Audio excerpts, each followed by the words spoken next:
The chair calls to order the regular meeting of the July 6, 2022 Fitchburg Conservation Commission. The Conservation Commission has 7 members. Members are citizens residing in Fitchburg, Massachusetts. The commission is appointed by the City Council and serves on a volunteer basis. The commission collaborates with the residents, businesses, and organizations to facilitate compliance with the 8 interests of the Wetlands Protection Act and the Fitchburg Wetlands Bylaw. Meetings of this commission are subject to and abide by the open meeting law. If you would like more information about any of these regulations, please ask.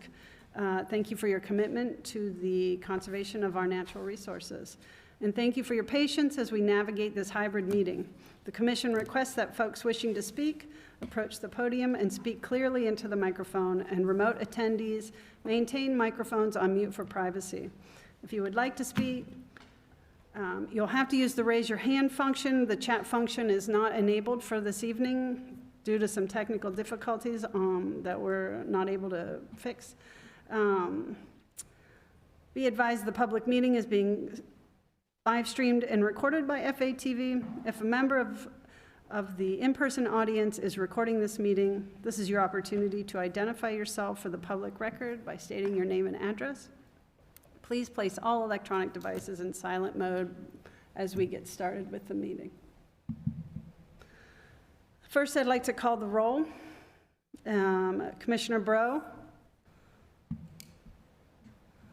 Commissioner Baker. Here. He's here. Commissioner Christian. Here. Commissioner Donnelly. Here. Commissioner Helene. Here. Associate Commissioner Joyce Jacobs. Here. Just as an update, Ms. Jacobs' resume has been referred to Joan David in the mayor's office, and the process is moving forward to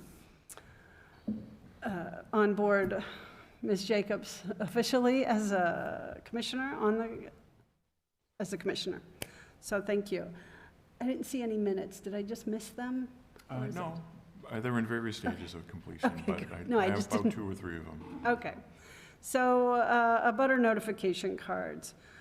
Let's see, do we have So everything we need? don't have any, well, we will when we get to that. Actually, the first 2 items, DPW Arbor Way, we already have those. Crocker Field, Turf and Track, we already have those. Well, Woodland Estate, we have those. So Okay. we will toward the end when those 4 lots on Sheldon Road come up. Okay. So just as an update, the notice of intent, Fitchburg Property Landowner LLC proposed 366,000 square feet warehouse and distribution building in the riverfront area, 0 Crawford Street. They have requested a continuance to the September meeting. Right, least. and on that, if you folks remember the site walk a month ago, it was suggested, have you talked to Was Arthur, the Benoits next door, to maybe acquire a portion of their property, and then also allowance for an access, possible access road from the Intervale, 135 Intervale, the Amazon site that's currently under construction, to have an alternative means of getting out. So Hannigan Engineering is pursuing that. We don't have a traffic impact study as yet, which the planning board is waiting for as well. So that's why they wanted more time to review and request to continue to after Labor Day. Just taking a step back, I want to include our consultant, Timothy Smith. Is Timothy Smith? He's here. Well, he's up there. I'm present. Thank you, Mr. Smith. Thank you, Tracy. Okay, so let's see. Under Massachusetts General Law, Chapter 13, Section 40, the Fitchburg Conservation Commission will open the hearing for notice of intent, Fitchburg DPW repairs to Arbor Way retaining wall. This was continued from the June meeting. And did we receive the third-party engineering report? No. I have a note that I received today from Nick Erickson, the DPW Commissioner. Jeff Hillman, an engineer with DPW, is here as well. And Jeff, you are unmuted whenever you'd like to chime in. But let me just read from Nick Erickson's note that he's on vacation, won't be able to attend, but he had information on two items. First is Arbor Way has not had time to coordinate with Fuss and O'Neill to get a proposal on the third-party review. They need to coordinate some of the documents that they needed. And we simply don't have the funds to rebuild those retaining walls like Mr. Donnelly had suggested as an alternative. I have attached the alternatives analysis that Weston and Sampson prepared a while back. Costs are probably higher now. And I have that, I can share the screen, but bottom line, and this was in 2019, the total cost of earthen embankments, $545,000. Mechanical repair to the road, $830,000. So no doubt that's considerably higher now. So maybe a motion to, if the commission wants to stick with requiring that third-party engineering review, maybe motion to continue to next month's, unless Jeff Hillman has anything to add. Jeff, do you have anything to add? I think I, Sorry about that. No, I do not. Yeah, like you said, Nick said he still needs more time to reach out to a third-party engineer. But I guess it's up to you guys. What do you think? What route you want to go with it?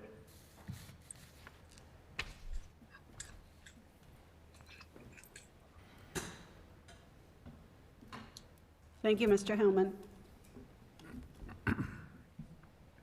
So we need a motion to continue? yeah, just continue to, Can I have a motion and a second to continue this? Motion to continue. All right. so that would be Wednesday, August 3rd. Okay, I'm going to call the roll. Commissioner Baker, Aye. Commissioner Christian, Aye. Commissioner Donnelly, Aye.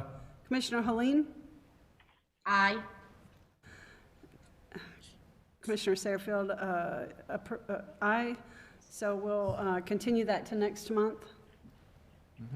To the August, you said August 7th? August 3rd. August Wednesday, 3rd. August 3rd. Okay. Under Massachusetts General Law, Chapter 13, Section 40, the Fitchburg Conservation Commission will open the hearing for notice of intent, Fitchburg School Department, Crocker Field Turf and Track Improvements, 25 Circle Street, continued from the June meeting. Do we have anyone here to talk about that? We had a site visit. You want to review the site visit? We did. What was it, a couple of weeks ago? I went over to Crocker Field with associates from Gale Associates and a couple of folks in the school department and the Crocker Field Restoration Committee, I believe. And they had responded in writing to the concerns that were raised in the DEP reviewer's comment when the reviewer assigned the DEP file number, and it related to the possibility of the pellets, the rubber pellets getting into the drainage system. I think that was adequately explained away, that there is safeguards along the way to make it extremely unlikely that any of the pellets in a storm event are going to get into the storm drainage system and washed out into the Nashua. Michael, do we have anybody here? Yeah, from Gale? there's a couple of folks. Can you hear me? There's Kathleen from Gale Yep. Associates. Can you hear me? Yes, we can hear you. Kathleen, yeah. Okay. Hello, We everyone. see that your hand's up. Okay. Let's see. And Mr. Shalafo and Mr. Roach from the school department. Ms. Herval, did you have a comment? No, I'm here on behalf of the school district, just to answer questions. We attended the June 1 hearing and presented the project. We had the site walk, I believe, on the 22nd, and I felt we had addressed most of the concerns that were raised there. We responded, as Mike had said, to DEP's comments regarding the potential for crumb rubber to, be released from the site. and, basically explained how the project's basically encompassed by the new track with the drain system on the inside, that everything drains within that, and that we have our elaborate drain system with several sumps that would catch any minimal amount of crumb rubber that would possibly go into those drains. Ms. Harville, as I did watch I was able to watch the meeting today, and I had a couple questions related to the June meeting. Okay. At one point, Mr. Kindle referenced the stockpiling, and I wondered if we knew where that stockpiling was going to be on site, and would there be erosion control measures in place to keep the soil out of the Nashua River? Yes, we have in our drawing set of plans, we have a detailed erosion control plan. It's alluded to as demolition and erosion control. Erosion control will be around the whole site. Stockpiling is proposed out by the entrance.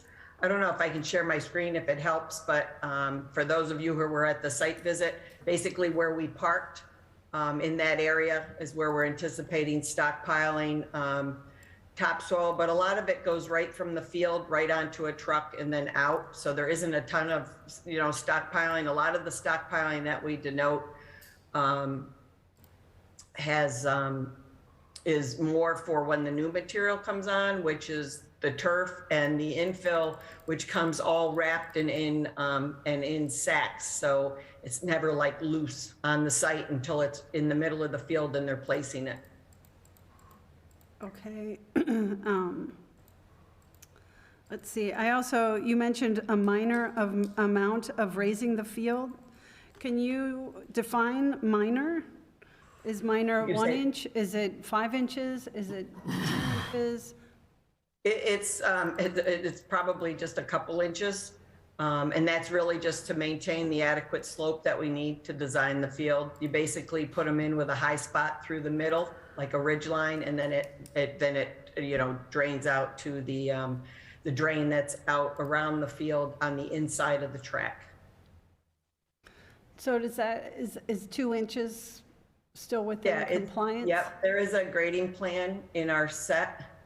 Grading or erosion control, Kathleen? There's a grading plan that shows how the field is graded. Scooch up to that one. And it's drainage and grading plan is the next one. Keep going, there you go. And there's spot shots and such, but you can see the elevations and such on that plan. I know it's kind of small, but it alludes, you can see which way the directions flow. We kind of have a high point right there. You kind of see like that little triangle in the middle is kind of our high point, and then the field drains out at 0.5% in the various directions. All right. And like I said, that drains to the inside of the track. A drain will go all the way around that inside of the track. And then keep in mind the track actually slopes up from that drain, so it kind of keeps everything, within the track. Lastly, I don't know if it was you or Mr. Shalafo that was discussing the fact that this carpet, as you called it, it said that there was a breakdown rate after 10 to 15 years. So my question is, do you have any data that talks about after 15 years if the makeup, the chemicals that make up this carpet, after 15 years, do we have any data that shows us what the breakdown is? And so today there may not be anything leaching into the Nashua River, but 15 years from now, when this carpet starts to break down, is there any data that we can look at that shows us what the breakdown rate is when it starts to break down? Yep. We have data we can provide, but when it does, when it breaks down, it doesn't it still stays in a solid form. When we say it breaks down, it it just becomes a little more brittle, and the turf itself, like the grass blades, as I discussed at the site visit, become kind of crushed in that, but they don't break down like chemically. But like I said, we do have some reports to that effect. So it doesn't break down, you're saying Not to there's like a no point that chemical it breaks breakdown? down. No, there's no release of a chemical from the product. Because my concern here is that we're on the edge of a federally protected river, and as the commission, we're concerned with water quality and water quantity. And so while we might be compliant now, I'm wondering what's going to happen in 15 years. Yeah. When we were at the site visit, we have water quality data. We actually, on some sites, we've monitored outfalls that have shown no change in the water quality. In fact, keep in mind, we're removing all the fertilizer and such that you're putting on the grass now that infiltrates to the river. You don't have any of that with a turf field. So we actually see some improvement in water quality when these go in. Correct, but are we replacing that with the decomposition of a chemical substance? We are not. And you have data to document that? Yes. Okay. That was my questions that I had from when I reviewed the last meeting. Is there anybody, any members of the public that wanted to speak about this? Doesn't look like there is anyone in person. Do we have anyone virtual? Not that have their hands raised. Okay. Hearing none from the public, do we have any questions or comments from the commissioners? Ahead of a motion to approve, I wanted to satisfy some of your questions. And Kathleen, you can correct me if I'm wrong. Currently, there's a pitch on the field that allows the water to go from the center of the field to the right and left. It's about 12 inches. That's kind of standard on a football field. They're going to remove that grass and put a rug back on it and maintain a similar pitch to get the water off the field so that the pitch shouldn't change.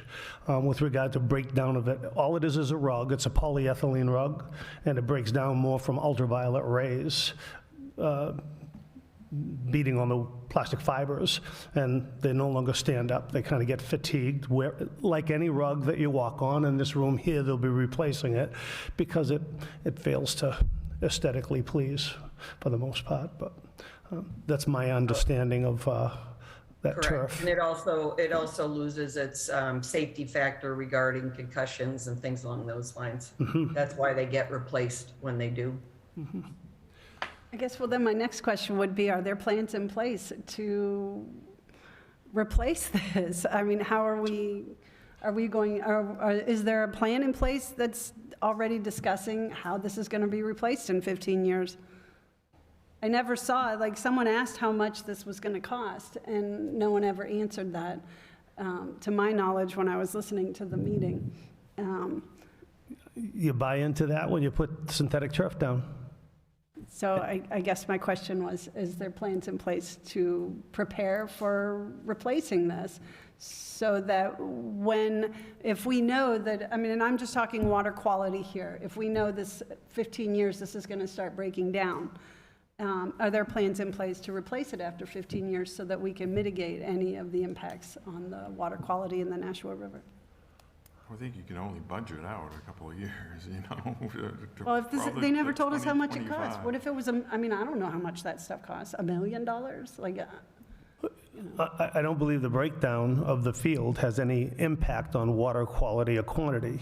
It has an impact on aesthetics, and she said concussion protocol. Those are the deficiencies of the turf after 15 years. And in terms of replacing it, they come before us and do the same thing that they're doing now, perhaps with a product that will last longer, will be no cheaper. Keep in mind that on this project, you know, the first part, putting in the under drainage, the stone base, as we discussed at the site visit, obviously that gets put in place But when you come back and do the turf replacement, it's literally just the carpet and the infill. They take it out just like you'd roll up an old carpet and they bring in a new one. And it's all done, you know, again, within the inside of the field, within, you know, with erosion controls would be put in. It'd be very, it's a much less elaborate process. Under this scenario, keep in mind, we're also, you know, redoing the track because it has reached its useful life. So that, you know, that we're doing that all at one time with redoing the track, then it allows us to, you know, move ahead with the drainage system for the field and insert the turf. Okay. Kathleen, do you have a ballpark figure? How much do projects like this cost? For a turf replacement, you're probably, you know, 350,000 to maybe a little bit more depending on the infill that you use. Does that include the stone underground? No. This between the track and everything else is a little bit over, is approaching 2 million. So I don't know if you have stats on this, just curious.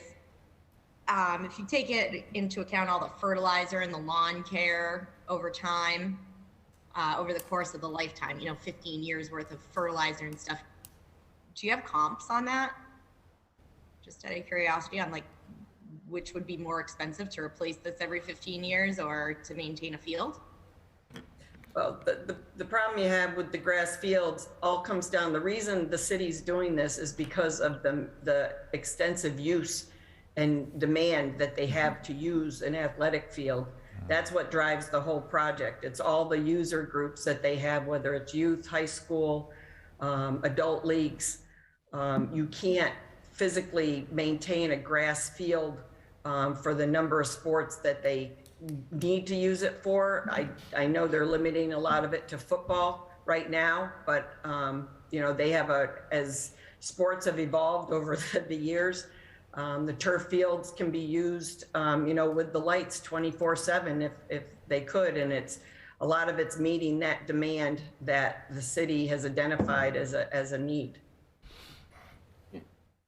And I can add to Kathleen's point that we have considerably decreased the amount of play that's been used on Crocker Field due to the deterioration of the natural turf. And we think that this project will allow us to increase the access for not just our student athletes, but for all students for the entire city of Fitchburg. And that's really what's driving this whole project.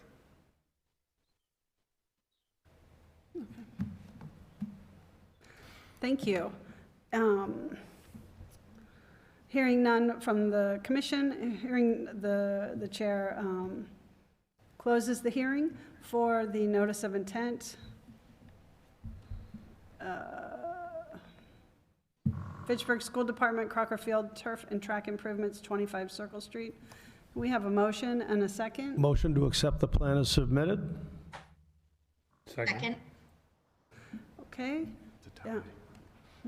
It was a tie between Mark and... We've got a order of condition boilerplate that's going to include the comments from the DEP, pre-construction hearing with the agent, a contractor, and the heavy equipment operators.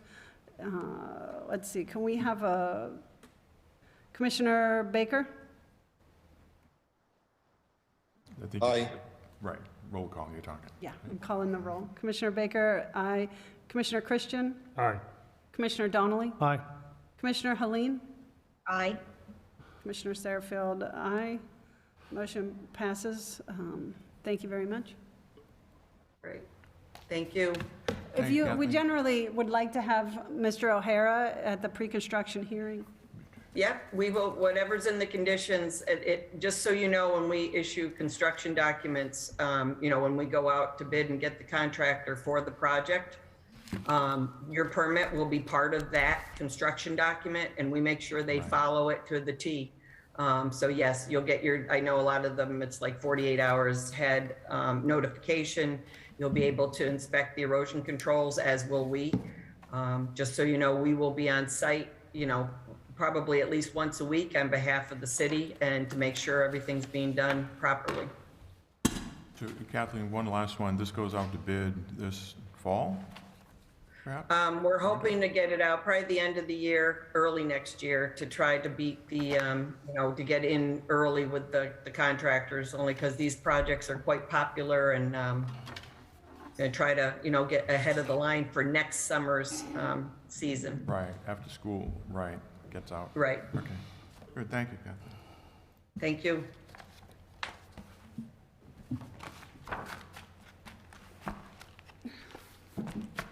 Thank you, everyone. Thank you, Ms. Hervel. Take care. Do you want to move to that? Do you want to? I mean, I can call up some photographs. Okay. Pretty quickly. Out of respect for some members of the public who have joined us today, we're going to move ahead on the agenda to other business. Briefly, we've got violations and enforcement orders 414 Ashburnham Street. And well, several months ago, the commission received a complaint that there had been tree clearing on that new lot that was just built, less than a year ago, right? So went out and checked it, met the gentleman who was here, and I'm sorry. Gilbert and Gilbert. Rose. Yeah. Sorry, I'm terrible with it. Anyway, let me get some photographs that I took on that afternoon, almost a month ago.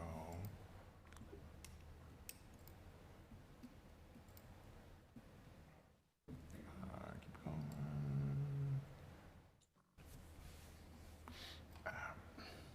Anyway, the gist of it, while I'm trying to botch things up here, there were some dead trees taken down, some fallen logs that were generally just cleaned up. Now, this is looking at on the right hand of the house toward that intermittent stream that was the concern of everyone for quite some time when there were the continued hearing after hearing. So it looks fine. The gentleman, the property owners haven't done any further disturbance to that. They simply wanted a safer place for the kids to run around and play. So I think that adequately addresses, here, I can, God in heaven, here it is.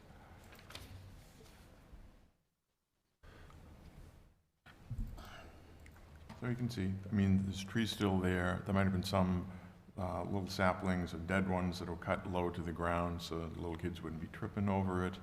Go on to the next one.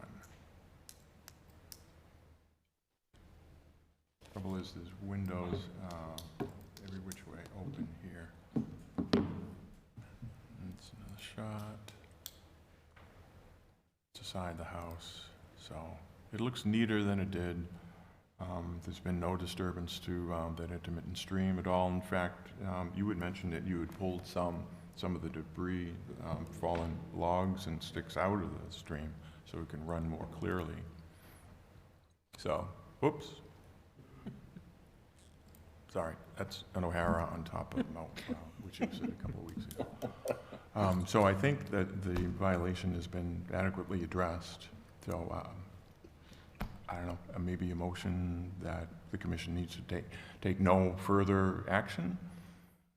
It seems to be in compliance now, other than what we discussed informally about, okay, step back of about almost a year now, the city is holding a performance guarantee in the form of John Harrison's check of, I believe, $75,000 to ensure compliance with all of those special conditions, including installation of the posts saying this, no disturb area. So that has not been done yet, but that shouldn't be on the new homeowner.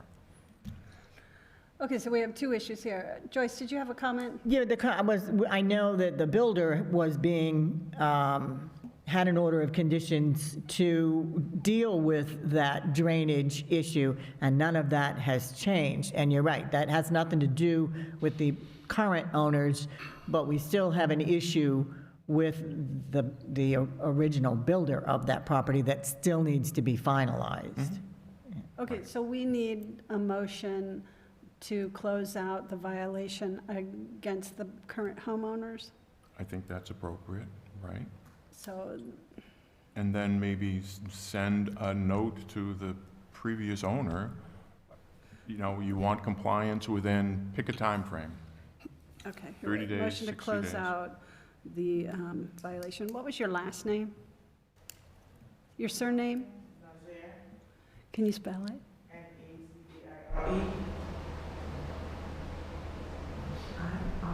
Okay, so we have a motion to close out the violation. Well, I don't know that we do, but, Well, I mean, okay. If- can we entertain? I'd entertain a motion. I just want to say thank you for coming in. And as I understand it, they have 4 children, and they were prepping their yard, which they just recently purchased for their children. I explained to them that our job is to protect our interests, being the wetland abutting their property. So closing our motion to dismiss any violation notice to the current occupants is in order, and that in the form of a motion. Do we have a second? I'll second. Thank you. I'd follow that up with a motion to, 1 second, let's just close out that motion. it's the same property, that's why I brought Okay, it yeah, back. let's close out that motion, which is going to protect you. Commissioner Baker? Aye. Commissioner Christian? Aye. Commissioner Donnelly? Aye. Commissioner Helene? Aye. Commissioner Sarahfield, aye. Okay, so we've closed out the violation against the Mazzari, is that correct? Okay. And moving forward, if you have any, what generally happens is that people want to put in play equipment or a swimming pool, and unfortunately, your property abuts right up to an area that you can't do that. So moving forward, if you have any questions about anything related to it, we're here to help you, and we're happy to come out on site. And thank you for coming tonight. And thank you for, being involved in city politics, or city life, and the conservation of our natural resources. So getting back to you, Commissioner Donnelly. It's either our obligation or the seller's obligation to inform the buyers of the restrictions on the abutting, on the wetland area. So if we want to get it done, we could place that burden on the seller, and he has to inform the buyer as to what the restrictions are of how they can use their land. If you want to do that, that's all well and good. Otherwise, we have an obligation to share with them what they can or cannot do with the land that they own, but they have to manage it differently than the cleared area for their children. That has to be done. Mike said that the seller, or he has to be notified in writing and given a time period to comply with the order of conditions. The order of conditions listed a demarcation of a wetland area between the home and the stream. It was done and hit by some construction material and tipped over. I know that there was PVC 4x4 posts up. At this time, if it wasn't spelled out, we ought to spell out granite posts with demarcation labels available at the planning office at a distance of 30 feet to be installed within 30 days. At which time, if it's not done, that we'll hire a subcontractor to do it, and inform the abutters in writing of their responsibility, and the burden of costs will come out of the bond. Is that a motion? Simple enough.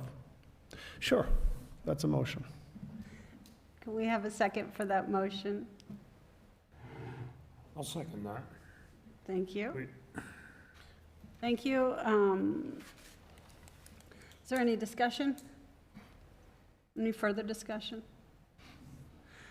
Do you understand what we're talking about? Yes. Okay, just so you're clear that this is between us and the seller.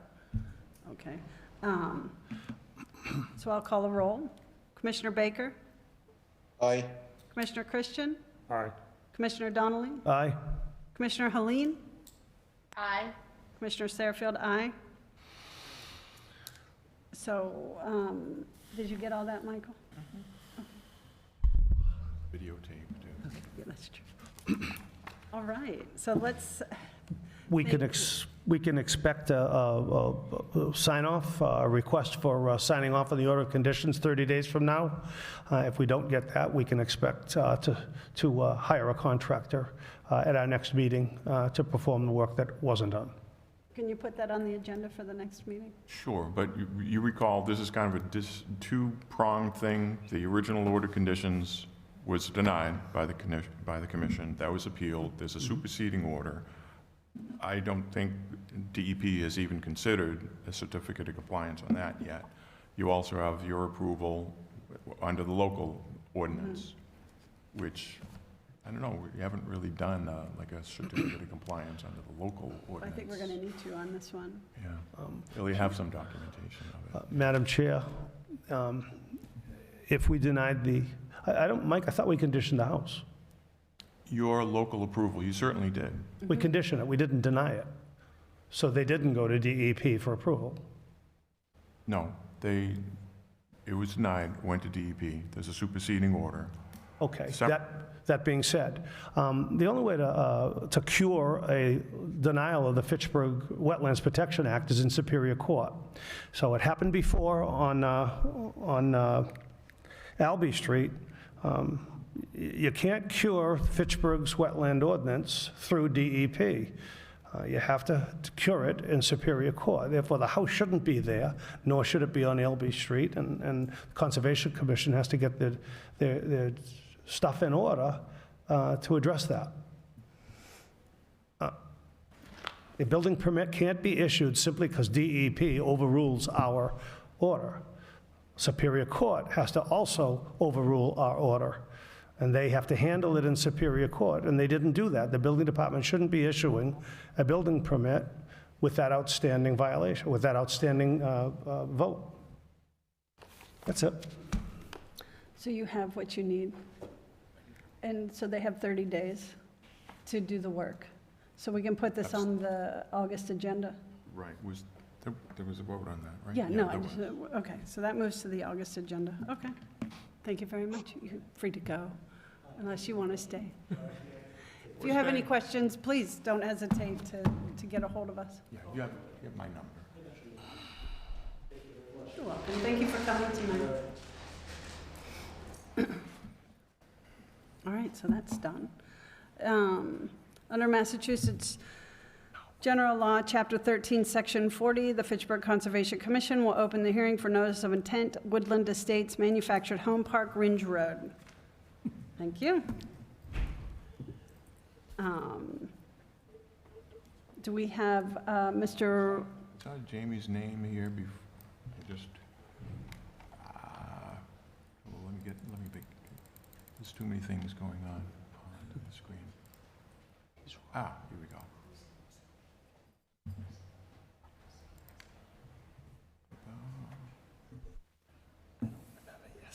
Okay. There we go. Jamie, you're unmuted now. Fantastic. Can everybody hear me? Yes, we can. Yes. Well, good evening, everybody. Jamie Rowe from Healy Ward, representing Woodland Estates. Joanne Hamburg, continuation of a public hearing we had last month. I'm here to update the commission on what's been done to date and hopefully give you an understanding of what's going to happen in the next few weeks. Looking forward to the August Concom meeting. I told the commission that the week of the 17th that Marianne DePinto would return from vacation. She was visiting her son in Colorado, and we were going to get together and go visit the site and select the site for the wetland replication area. She did get back. When she did get back, she was asked to testify in a court case, so she did that. So we got together on site on June 27th. And right after that, I sent an email to Mike O'Hara, Tracy, and Tim Smith to inform you that we did get together and selected the wetland replication area. Mike, I don't know if you have the site plan on the screen for the commission, but The wetland replication area is approximately 450 square feet located to the far right of the property.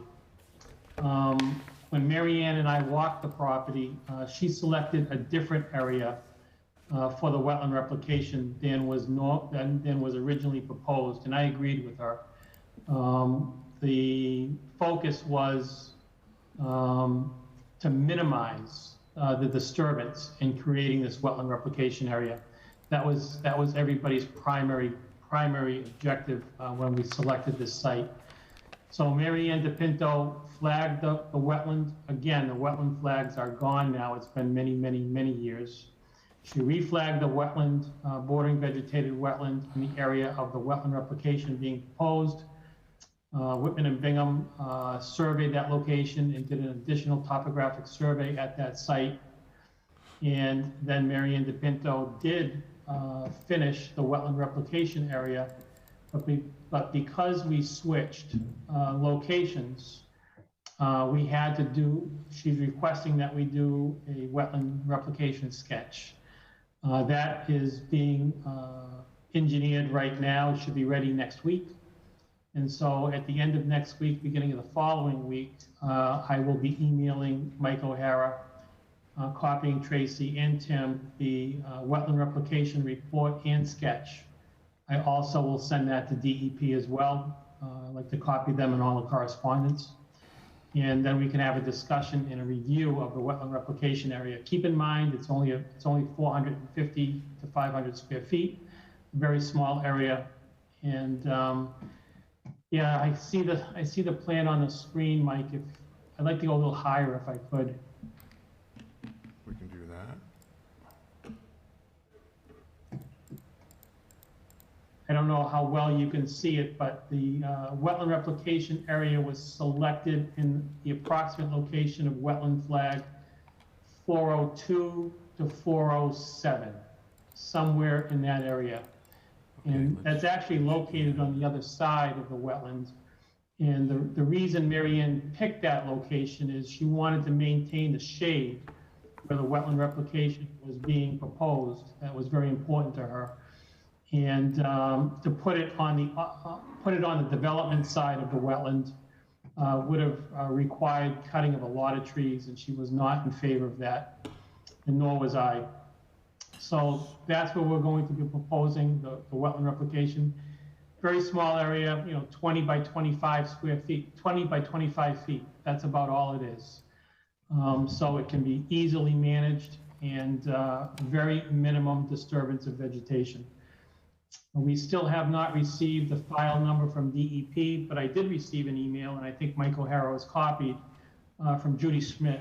And she requested a new stormwater management report be submitted to DEP, which is completed, and it was mailed out to Judy Schmidt and to Mike O'Hara.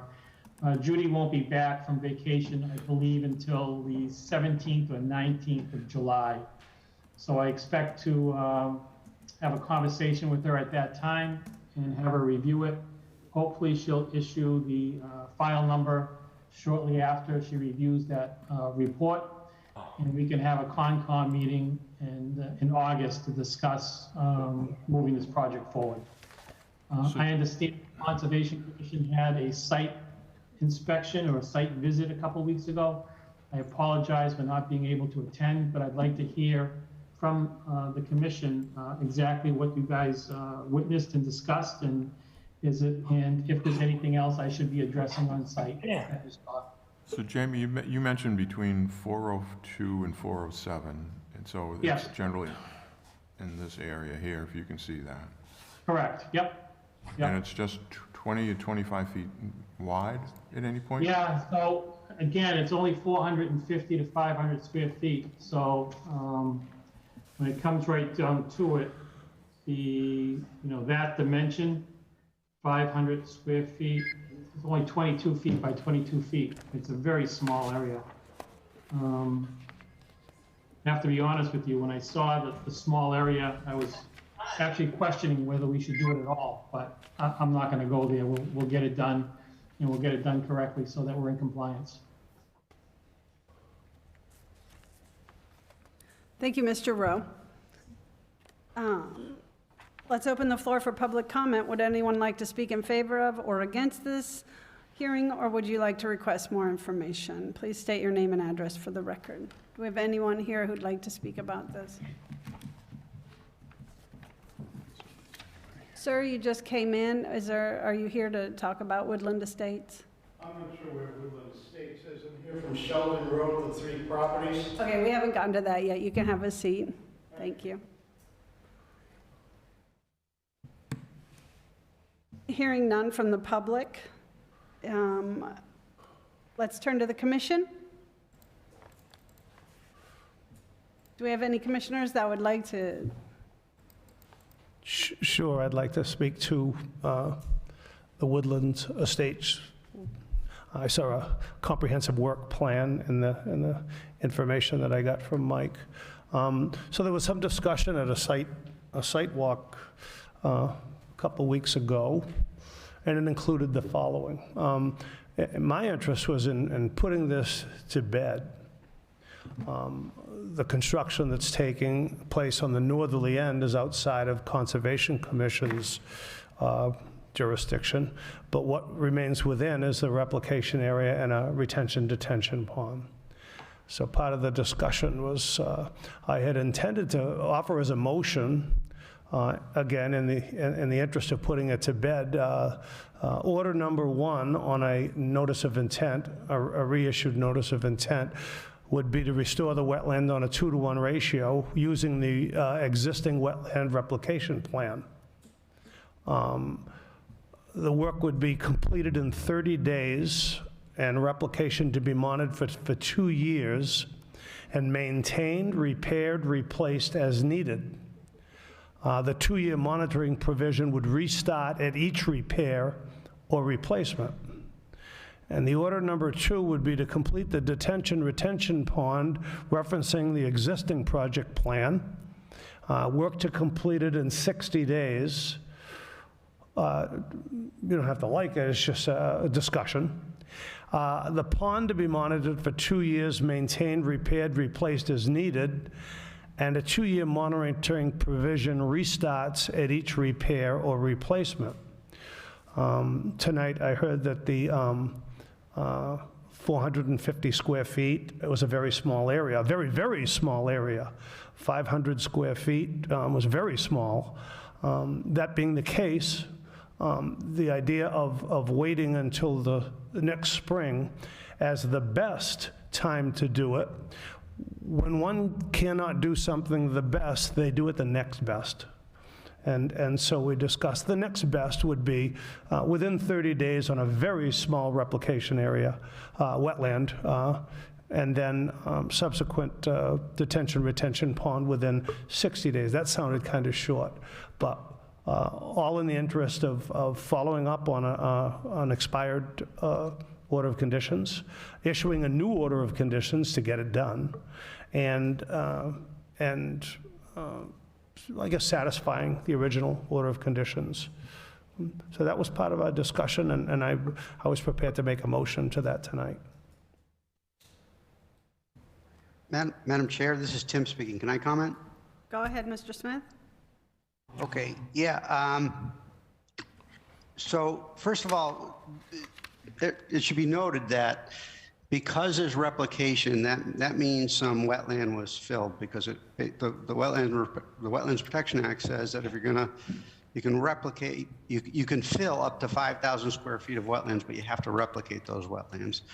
The wetland filling was done, I believe, at the entrance to create the development, and what they should have done is they should have taken the soils from the fill location and stockpiled those soils. Those are hydric soils which have unique properties, and they would contain seeds and tubers and roots from wetland plants, and it would increase the chance of success of the replicated wetland if those hydric soils had been stockpiled and used. So it's been years since the replication should have been completed.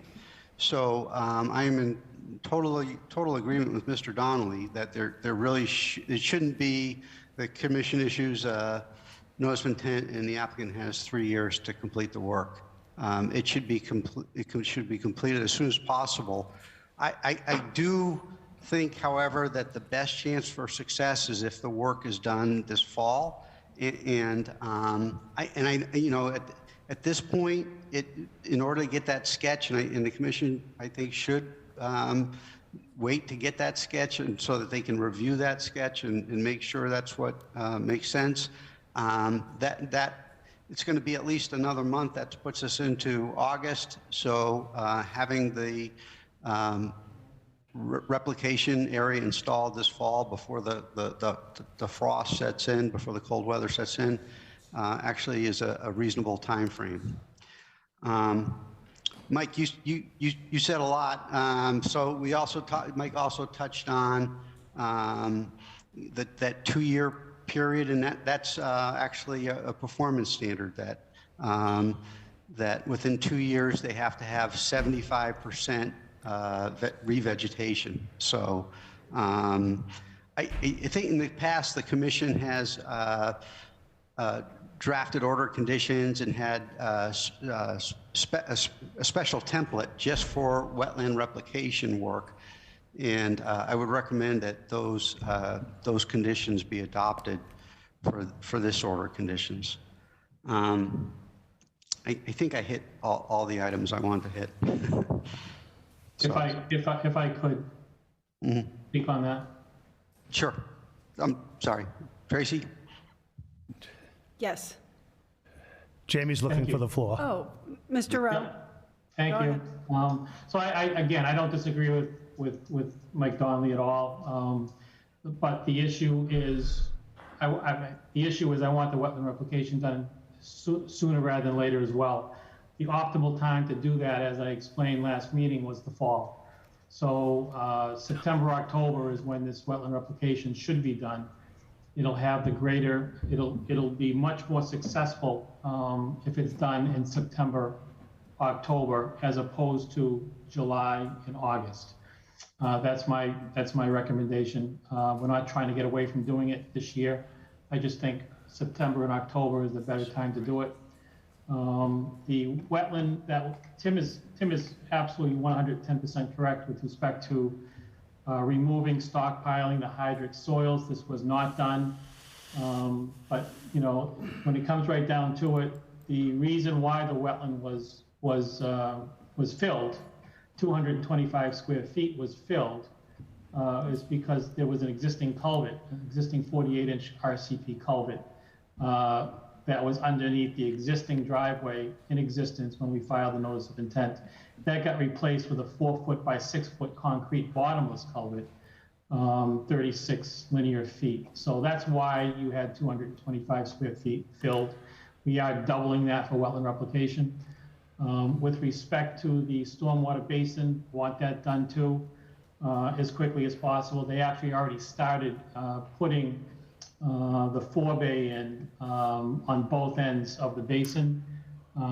If you went out there, you'll see the riprap berms that were placed out there.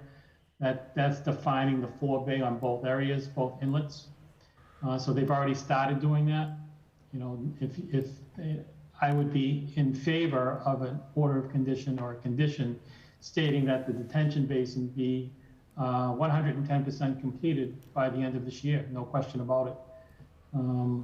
So that said, I don't think I'm in disagreement with Commissioner Donnelly's recommendations at all. I do know we can't issue an order of conditions before a file number is issued, and I'm hoping that's going to be issued at the end of this month. Hopefully in August, we can have a discussion, and hopefully the board moves it forward with a vote to approve an order of conditions so that we can start getting some of this work done in September or October. Madam Chair, there's one thing I'd like to add. Go ahead. So Jamie noted that they have to meet the new stormwater standards. The new stormwater standards are actually more onerous, more restrictive, and more protective of environmental, of water quality. So I think that's actually a good thing. I know Commissioner Donnelly had mentioned building what was shown on the plan, but the standards have changed, and they've changed for the better, and it's actually a really good thing that they're adhering to the new standards. So I did have that conversation with Tim because I received an email from Judy Schmidt, the DEP Wetlands Commissioner, and I wasn't sure what her intentions were when she asked for the stormwater report, so we issued that. It's deficient in TSS removal, but there is a section in the Wetlands Protection Act covering a situation like this when a project has been constructed and regulations have changed. They will grandfather the old standards and the old construction, so you don't have to upgrade. But again, I'm having that conversation hopefully with Judy Schmidt at the end of, when she gets back from vacation. And I will invite either Tim or Mike to be part of that if they'd like, so that it's transparent. And we'll talk that through and see what we can do. Thank you, Mr. Rowe. Go ahead. So what I heard was relative to the wetland replication and the detention retention pond. Engineering will be a big part of performance. In the wetland replication, we're going to use an existing plan, but you are going to get feedback from a wetland scientist and then devise the plan to be successful. I listed 30 days, and I've suggested perhaps 90 days. Does a 90-day figure work with engineering and construction on a wetland? And that would be a yes or a no answer. Is it 90 days except a good time? Tim, I'd ask you as our agent, does 90 days work to do that for the wetland? I frankly would say 120, because again, we don't want them to install. If they could, if all the sketch and all the plans were done and they said, yeah, we're gonna do it within the next week, I would say absolutely not. There's been studies that have shown that wetland replications are most successful if they're done during the fall. And you know that from experience, just even in planting, if you've ever reseeded a lawn, planting in the summer, and part of that's just too, right? Making sure things get enough water. But I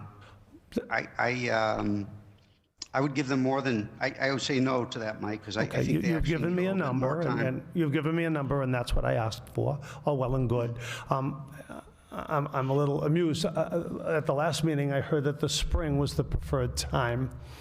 Tonight, I heard that the fall was the preferred time. That being said, let's go down to the pond, or the work that's currently going on down there. I said 60 days. That's perhaps out of the question. The engineering is probably going to take some time. Would 120 days be sufficient to get the pond in? Tim? Yes. The pond's a whole different matter. That doesn't have to wait. There's no, as far as I know, there's no optimum time to do that construction. The burden on the engineer would be re-engineer it to today's standard, and then we're always looking at construction. We're not looking at engineering, but I guess the engineer has to look at that, doesn't he?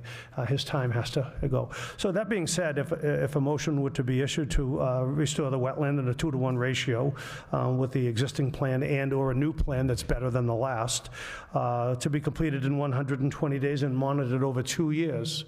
The same being said for the pond. I'm prepared to make that motion and issue the notice of intent. Before you do that, I had a couple questions. I can make the motion and you can discuss it till hell freezes over. Well, I don't think we need to wait that long. But Mr. Rowe, I was able to watch the meeting, the June meeting, and I had a couple questions related to it.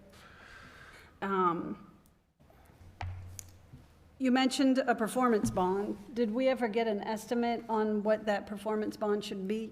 And was that included in our discussion? I don't think we did Okay. from engineering.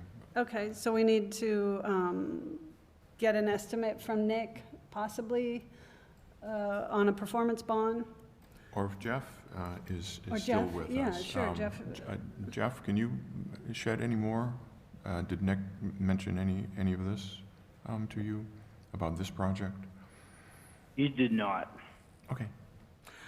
I mean, that has to be some kind of equation of how you determine the bond for that. So I think Mr. Rowe did, in his suggestions, cite a performance bond. And I had a couple questions related to the dates, basically.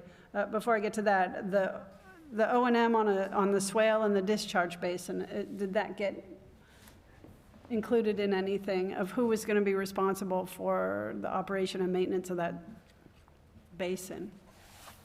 So Would that be the homeowners association or, you know? Correct. It's going to be under private responsibility. Yep. Okay. And it also, just from, it sounded like you were going to be requesting a certificate of compliance prior to the 2 growing seasons for the wetland replication area. Is that correct? Or, I mean, because I don't know that we're going to be doing that. Like, maybe I didn't understand it correctly. Yeah, no. We have to wait 2 growing Okay. seasons before we can request a certificate of compliance, as far as I know. Okay, no, I wanted to make sure all the dates matched. It just didn't sound like the dates matched from what you said at the last meeting, but I just wanted to check in on that.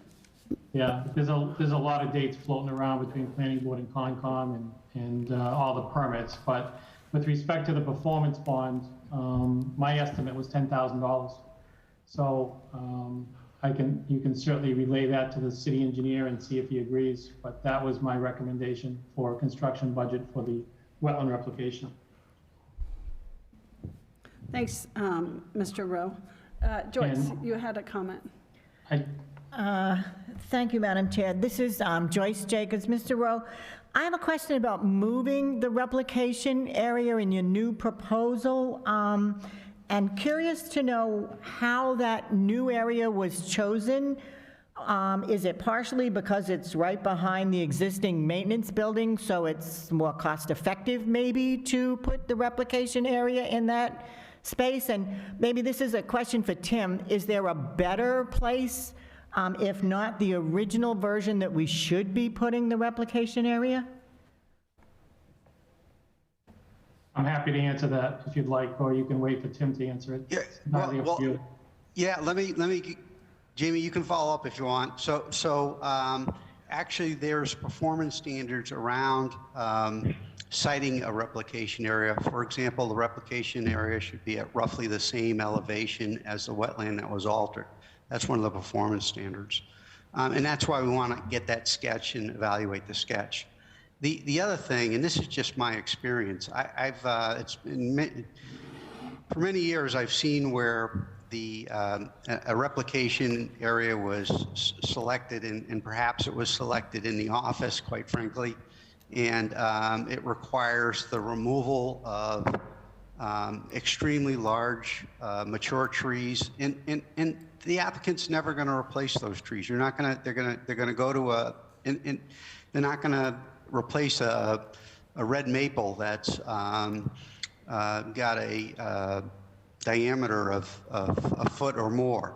So, and they have to get equipment in to the replication area. So it also means clearing of the mature trees to get access to the replication area. So, and I discussed this at length with Jamie, and we talked about, trying to site the replication area so we can minimize the tree cutting of particularly large mature trees, because at the end of the day, that seems to me it's almost counter. It's not what we're trying to achieve. It's not good environmental stewardship.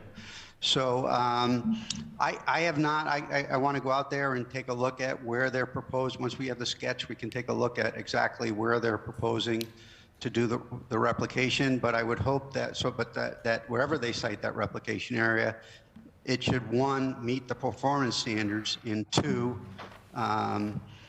minimize the need to remove large trees or for additional environmental damage.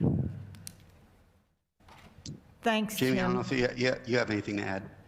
Yeah, like I mentioned, I agree with everything that Tim just said. Like I mentioned at the beginning of the meeting, the wetland replication area was selected to minimize disturbance. That was it. Had no consideration whatsoever to cost. I talked to Tim at length about this issue, and that was important to myself, Mary Ann DePinto, and I believe Tim as well.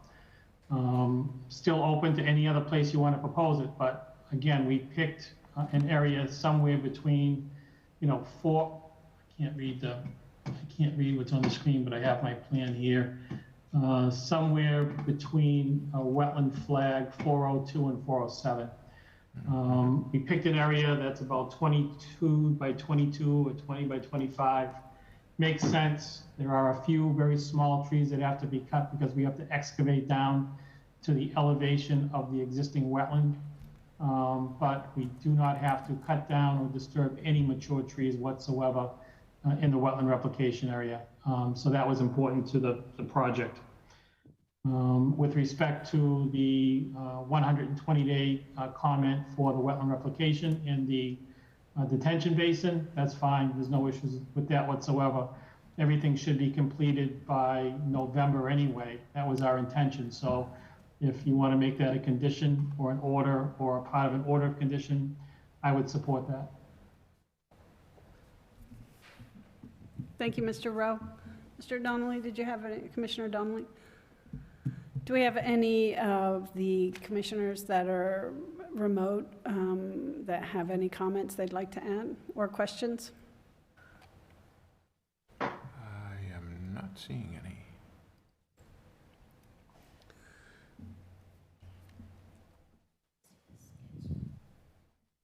So I'd like to ask for a motion to continue until the August meeting, but do you have something you wanted to motion, Commissioner Donnelly? I'd like to move it on, but I respect Tim's advice to look over the wetland scientists' findings or additions. Continuing it will continue that 120-day deadline that I'm looking for. I'd rather approve the notice of intent with the order of conditions subject to the wetland scientist's report. Well, that's too much engineering. I'm sorry, I can't. We can always, instead of the 120 days, we can make it November 1st, right? Or, I mean, we don't have to do 120 days. I guess at this point, let's look and see it, let's look at the sketches. I think that's appropriate, unfortunately, yeah. Doesn't sound right, but, yeah, I'd like to move it forward, but continuing the meeting after we get additional information from the engineer, perhaps is appropriate. So can I have a motion to continue the hearing to the August 3rd meeting? Motion made. And a second?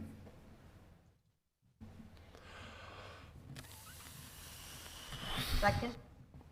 Thank you, Commissioner Helene. I'll call the roll. Commissioner Baker? Sorry, I was muted. Aye. Thank you. Commissioner Donnelly? Sorry, I wish I were muted. Aye. Commissioner Helene? Aye. Commissioner Sarfield votes aye. Thank you very much. We'll see everybody at the next meeting. Commissioner Christian, you can come on back. Okay, we're not there yet, though. Thank you. Are we there now? Okay. Well, this shouldn't take too long. Yeah. Fairbanks. So next, under Massachusetts General Law, Chapter 13, Section 40, the Fitchburg Conservation Commission We'll open a hearing for request of determination of applicability, Fairbanks Power Equipment, 799 River Street. Do we have, okay, hello. Please state your name. Good evening. For the record, Justin LeClaire, McCarty Engineering, here tonight on behalf of Phil Fairbanks of Fairbanks Power Equipment for the proposed request for determination of applicability for 799 River Street. Also with me is Brian Marchetti of McCarty Engineering.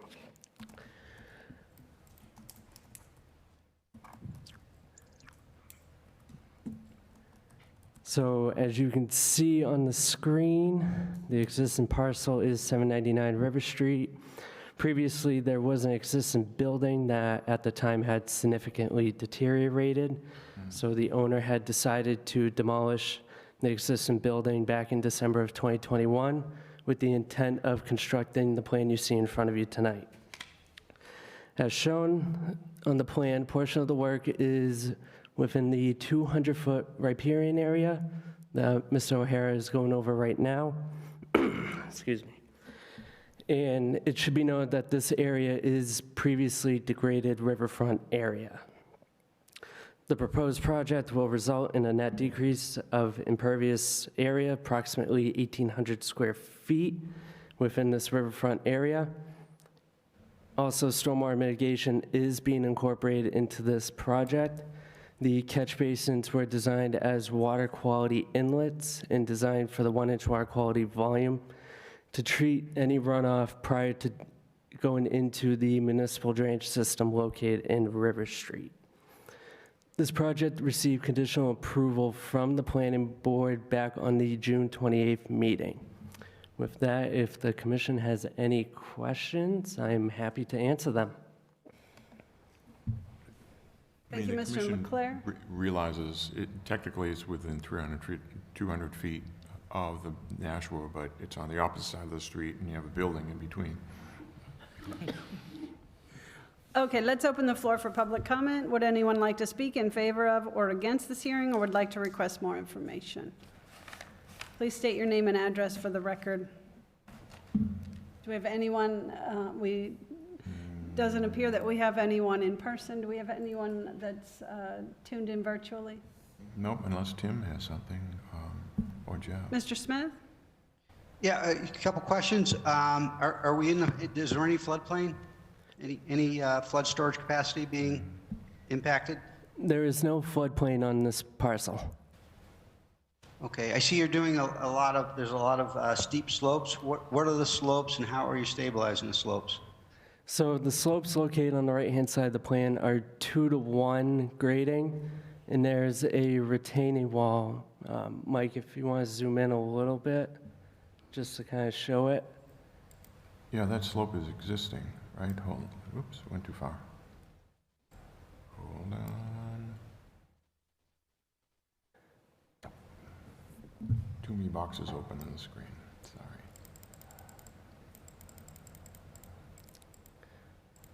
Yeah, so here's your retaining wall along here. Yep, so the dark line there is the retaining wall to allow that drive out for access to the side of the building, and then we are grading 2-to-1 up to the property. That existing slope is 2-to-1 currently, so we're not making that condition any worse than what's out there. And this is additional new grading up here behind the building. Yes. And I believe, oh, sorry, Tim. Well, just another question. You said that the site was previously degraded. Can you describe how it was degraded? Yes, so the existing site has been in the family of the Fairbankses since the 70s, where it's been the Fairbanks Power Equipment store. So there was an existing building, an existing almost garage type building, and then actually on this plan, where the grading and the retaining wall is, you can see a remaining storage unit that was part of the cluster of buildings previously on site.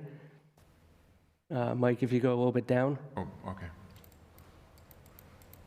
So like right about there on the right-hand side, you can see almost a rectangle back that's to- vertical to the page. The existing conditions.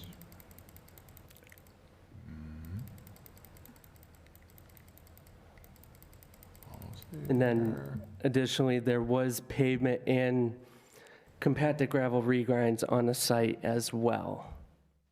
So yes, that small rectangular building there is still there as of today.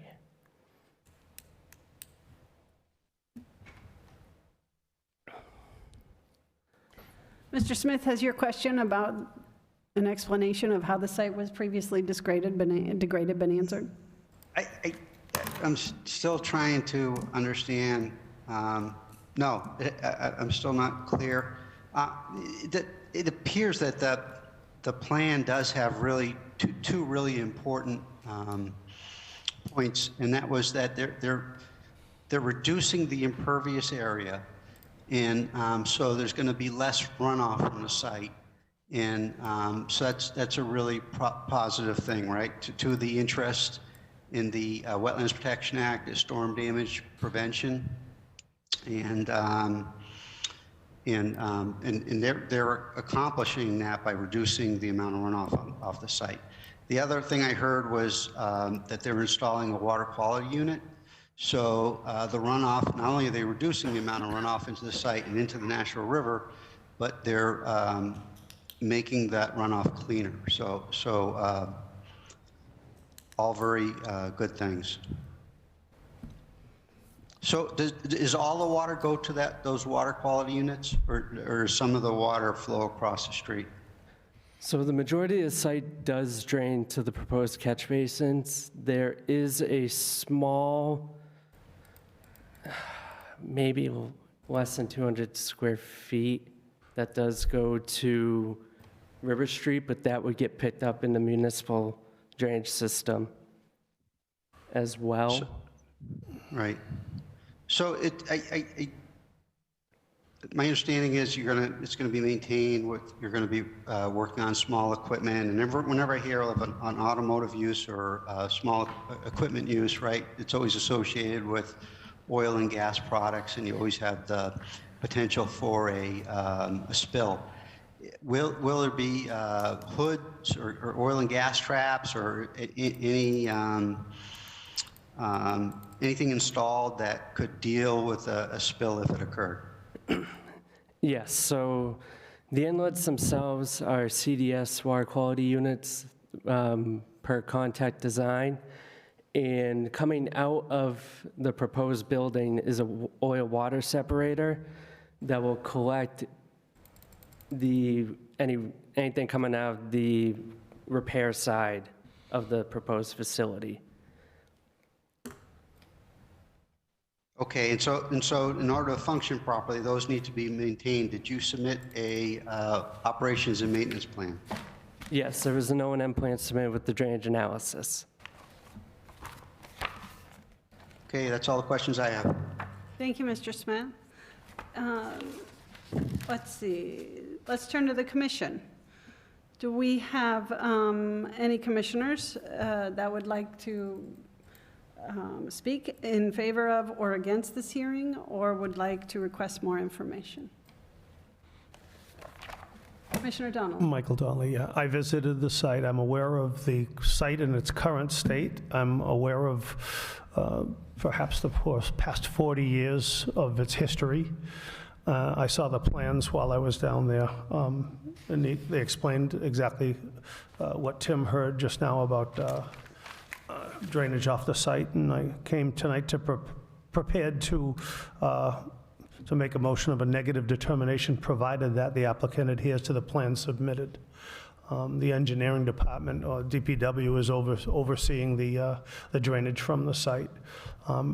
It's bisected by River Street from the river, and they've been operating to date on the river side in a building. They're moving across the street, furthering themselves from the river, and a new building and new drainage. Again, I'm prepared to issue a negative, offer a motion for a negative determination. Mr. Leclerc, does anyone else have any questions? What about our members who are virtual today? This is Ralph. I would second that motion.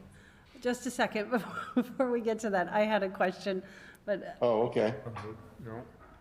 My question, Mr. Leclerc, and I ask this of all the applicants, have you included low-impact development in this plan, and how are you doing that? We want to keep, we're working with engineering to try and keep water on site. How are you doing that? So based on the site conditions of a fill material and high groundwater, we weren't able to incorporate underground infiltration or detention basins of that nature, hence the water quality units at every catch basin inlet. We reduced the amount of impervious on site to help mitigate peak runoff and incorporated green areas where we could fit them that would make sense. Obviously, the site is on a smaller scale to incorporate the building and things of that nature. We couldn't 100% incorporate LID into it, but we did make the best attempts at it. The project is also considered a redevelopment per mass stormwater, so we met all the standards, either exceeded or met them to the maximum extent practical. Okay, thank you. Justin, I don't know if this was brought up at the planning board, but were there any underground storage tanks on site when the demo happened? Or are there still? I am unaware of that. There was nothing that record information, anything that I received from Mr. Fairbanks, didn't know any of that. Okay. And, I mean, fire would have a record if they had been pulled, though. we can definitely look into that prior to start construction, just to verify that there's nothing there. The other question, the O&M plan, I know DPW has made the point recently now, and Jeff, please feel free to chime in about these, as part of the city's updated stormwater management ordinance, that these O&M plans be placed on record at the Registry of Deeds. Okay.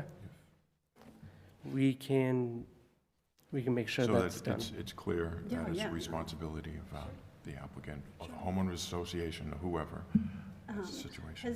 Has Commissioner Erickson signed off on, has he reviewed this?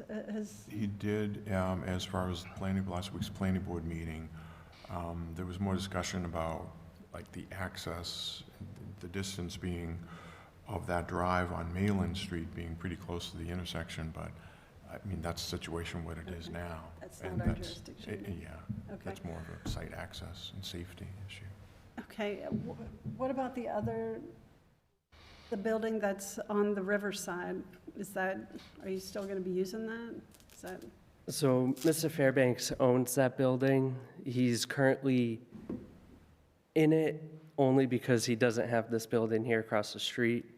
I believe the intent is to move his business back across the street upon completion of construction.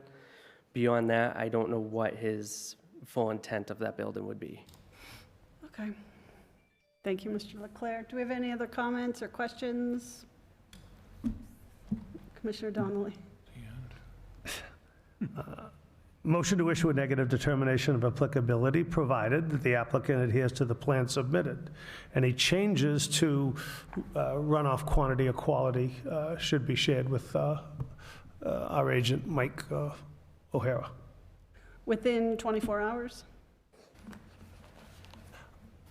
The changes, the site is a pretty done deal. The changes will probably be made in engineering, should there be any. They're the only thing that would concern the Conservation Commission. And we had a second from Commissioner Baker. Yes. Okay, let me call the roll. Commissioner Baker, Aye. Commissioner Christian, Aye. Commissioner Donnelly, Aye. Commissioner Helene, Aye. Commissioner Sarfield, aye. The motion passes for a negative determination of applicability. Thank you very much.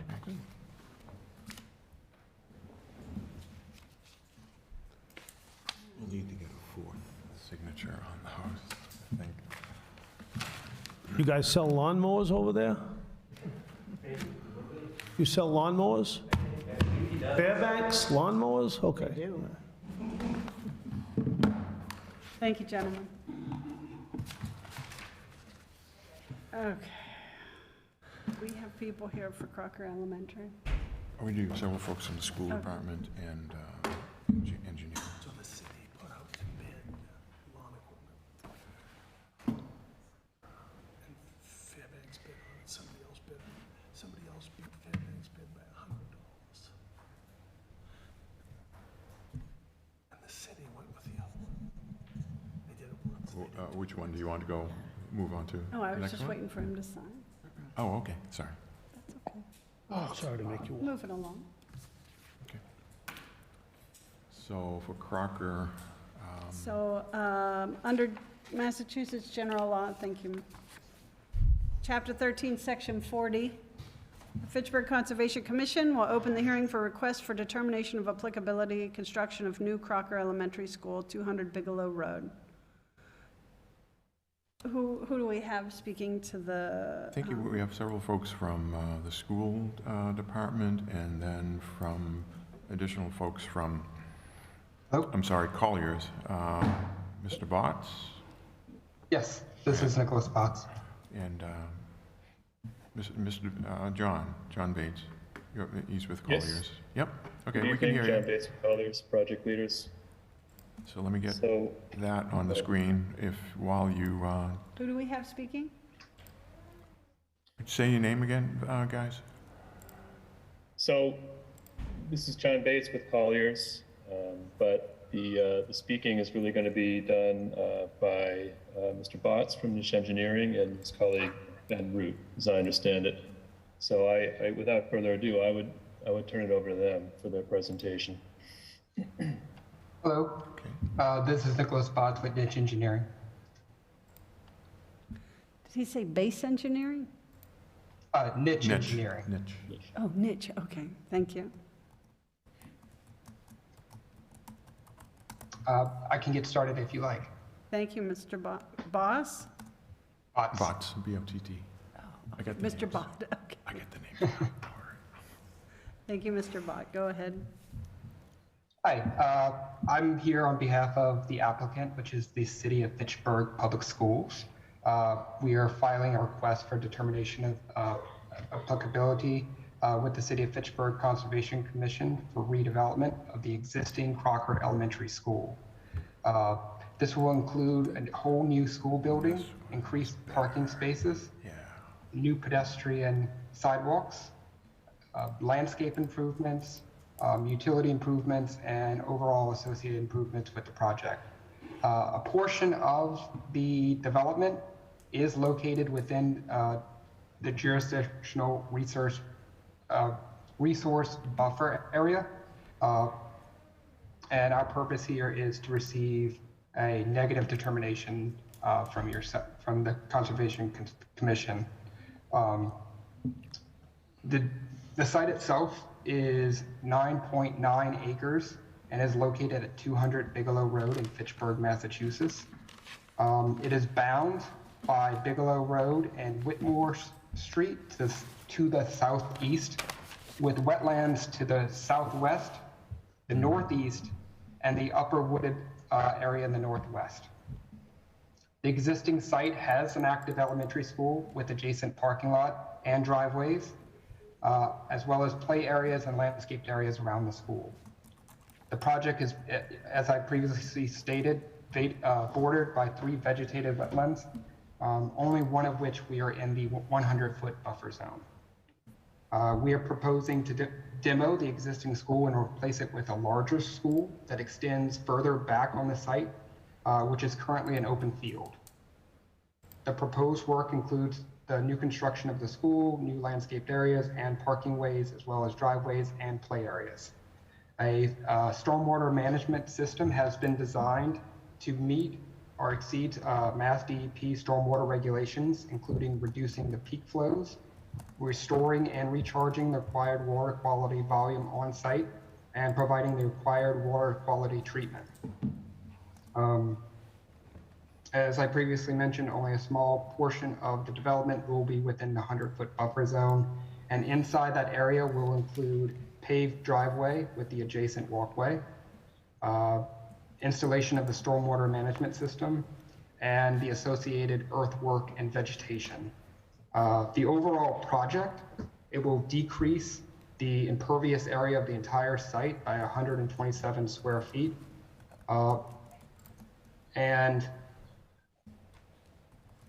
Excuse me.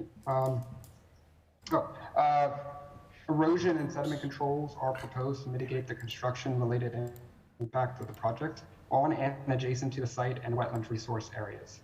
We will use control measures, but will not be limited to minimizing the land disturbance, providing temporary stabilization and covers, installing perimeter controls, which include silt fence and straw wattles, constructing temporary sediment basins, and providing stormwater inlet protection, to name a few.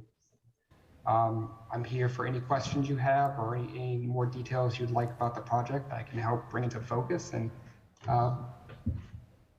add more details as necessary. So Nick, it's easier when you're looking at paper plans spread on a big table, which I did this afternoon instead of a screen, but I think the gist of it, all that I saw that was happening within the area, within the commission's jurisdiction, the 100-year buffer zone, was this triangle down here.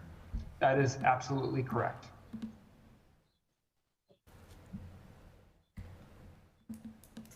People familiar with the area, you have, this property over here is Mass Audubon. I mean, it hooks up with the extensive trail system behind Burbank Hospital.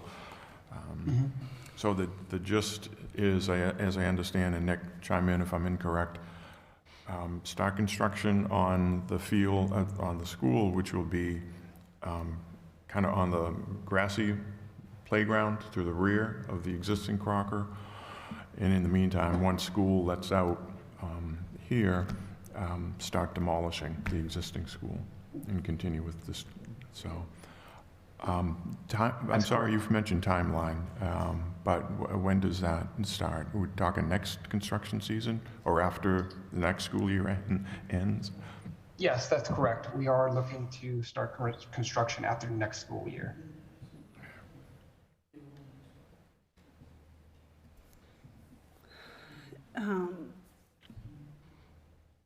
Let's see. Let's open the floor for public comment. Is there anyone in the in-person audience who would like to speak in favor of or against this hearing or would like to request more information? Please state your name and address for the record. Hearing none from the in-person, do we have anyone who's joining us virtually that would like to speak? Nope, don't see any. Hearing none from the public, let's turn to the commission. Mr. Smith, do you have any questions?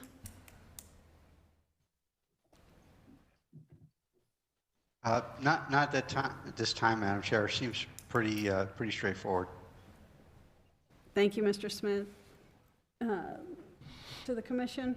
I'm familiar with the site. Did I hear, I know that there's wetlands to the left. Did I hear that there are wetlands to the south, the north, and the west of the site? Am I correct? There are 3 wetland areas Okay. Associated with the site. I heard you. I heard you correctly then. I guess my point would be, will there be protective measures for your construction activity to maintain, to stay out of the buffer zones during construction in all of those adjacent wetland areas? Will it be wattles, silt fence, et cetera? Just a limit of work. I'm sorry, what was the question? Will the limit of work be defined on the westerly, southerly, and northerly wetland buffers? You're asking, will the limit of work be defined by the wetland buffers? Yes, I want to know if there's a delineation for the construction so the contractors will maintain that buffer zone. The contention now is that you will be using 100 square feet of buffer. All well and good. Will you maintain that off limits of additional buffer with delineation? Yes, sir. And if you look on the site plan in front of you, the C300 sheets, there is a outlined limit of work line surrounding the entire construction of the site, which we intend to keep and maintain for the duration of the entire site, the entire project, excuse me. Yeah, and so my only hope is that to keep and maintain, we'll be vigilant and corrected when it gets damaged. Absolutely. Good. We will maintain that and hold the contractor accountable. Good, good. I was prepared to make a motion. I'll wait for additional discussion. Is there any other concerns or questions from the in-person? Do we have anything from our members who are meeting virtually? Hey, Matt. Go ahead. Sorry, Ralph. Oh, yeah, I just wanted to follow up real quick on Mike's questions about the sedimentation and erosion controls. So I think I heard the site was over an acre, which means they'll have to file a stormwater pollution prevention plan, or a SWIP, and that SWIP will have the erosion and sedimentation controls on it, and that'll be filed with the DEP under the EPA regulations, and the commission can request a copy of that. So in addition to showing erosion sedimentation controls on this request for termination of applicability, they also have to, they will be required, because it's over an acre of disturbance, land disturbance, they have to file a SWIP under NEPDES, under EPA regulations. Thank you, Mr. Smith. Commissioner Baker? Well, similar question. I assume there's going to be a stormwater management plan that's going to be filed and maintained. Is that correct? Mr. Bott? Oh, yes, that's absolutely correct. We are well aware, and we will have one developed, and the finalized SWIP will be forwarded to you for records. Just for the commission's information, this will need a site plan review by the planning board within the coming months, and the more detailed documents with the planning board's submission can easily be referred to the commission, which would include that stormwater management plan as well.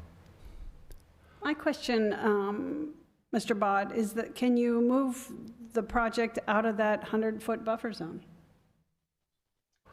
I'm afraid because of the location of the proximity of that buffer zone and as you will see on the existing site plan, the roadway exiting the school does go through that 100-foot buffer.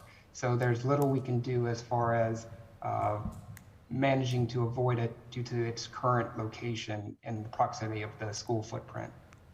Yeah. Mr. Bott, is that road going to be updated?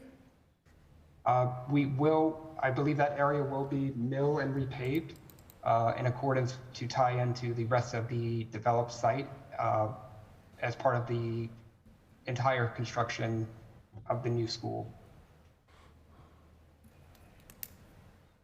Much of that will be demolished or implemented to put in new stormwater management structures. As you can see, those two inlets on the west and east side of the road, as well as the water quality inlet to the north.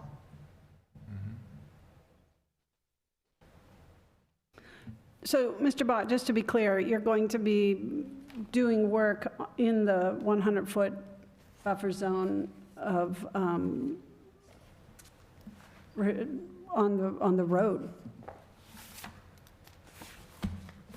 Is that part of this project? Is that part of the request for the determination of applicability? That's correct. What's shown on the plan is part of the... Would the commission like to have a site visit to look at this? Not I, to answer your question. Tim, the only thing, question mark I have is, and it's not about the 100-foot buffer as well, it's about the project in general. No doubt all of the wetlands are probably the headwaters to the size of schools' investment in water management, and subsequently the Falula Brook.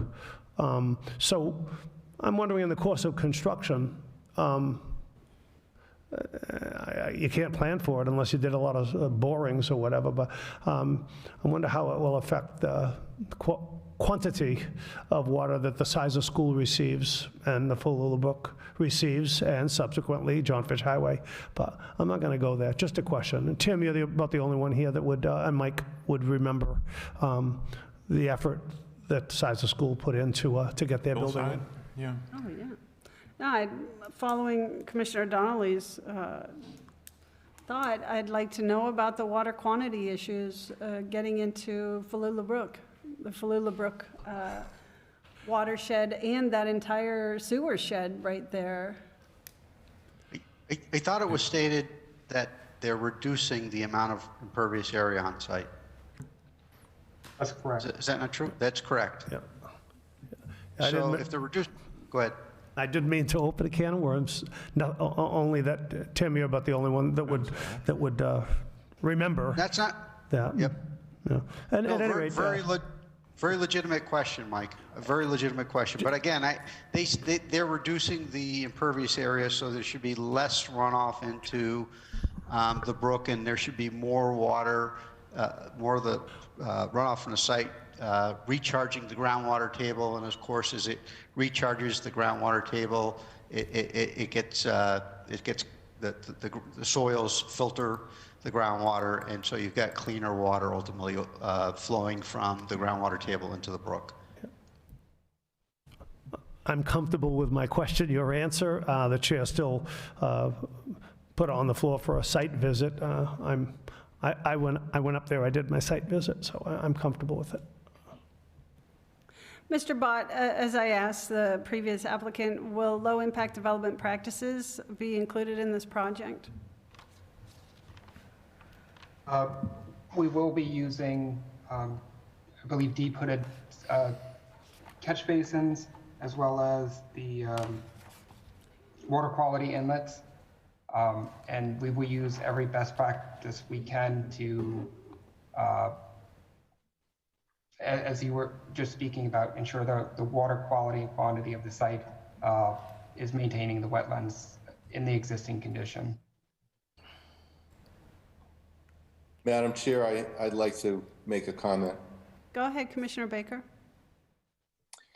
While it may be accurate that the area, the impervious area is being reduced slightly, it could well be that because the relocation of the building is onto, partly onto a grassy field to the north, and that some of the areas that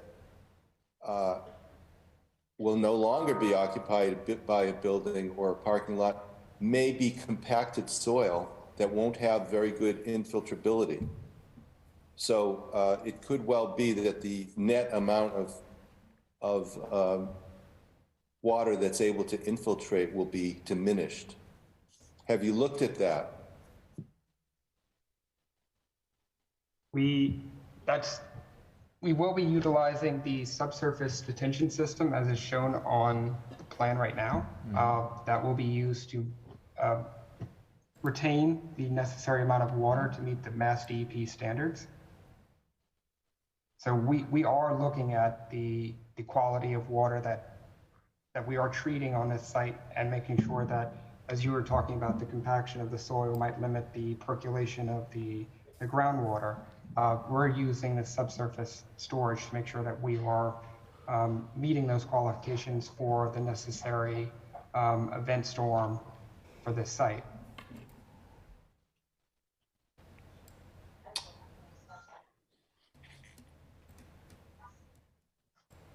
Nick, am I reading this right? So those storm tech chambers, there's going to be 740 of them underneath in this area?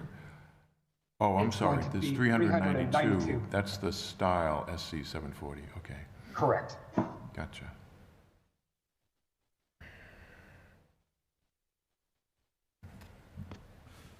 So that infiltration Into those, and then it'll which go is into- not happening right now. And I assume that there's been some soil samples taken And the depths of groundwater and the soils are appropriate for the design? Yes, sir. Did he answer Yeah. in the affirmative? Yes. Yes. I'd be happy to continue the meeting on a site visit in 2 weeks. I'd be happy to make that motion. Do we have a second for the motion about a site visit in 2 weeks? Second. All in favor? Commissioner Baker? Aye. Commissioner Christian? Aye. Commissioner Donnelly? Aye. Commissioner Helene? Aye. Commissioner Sarfield, aye. Let's look at the site visit. Before these folks go away, do you mean 2 weeks to the day, Mike, the 20th?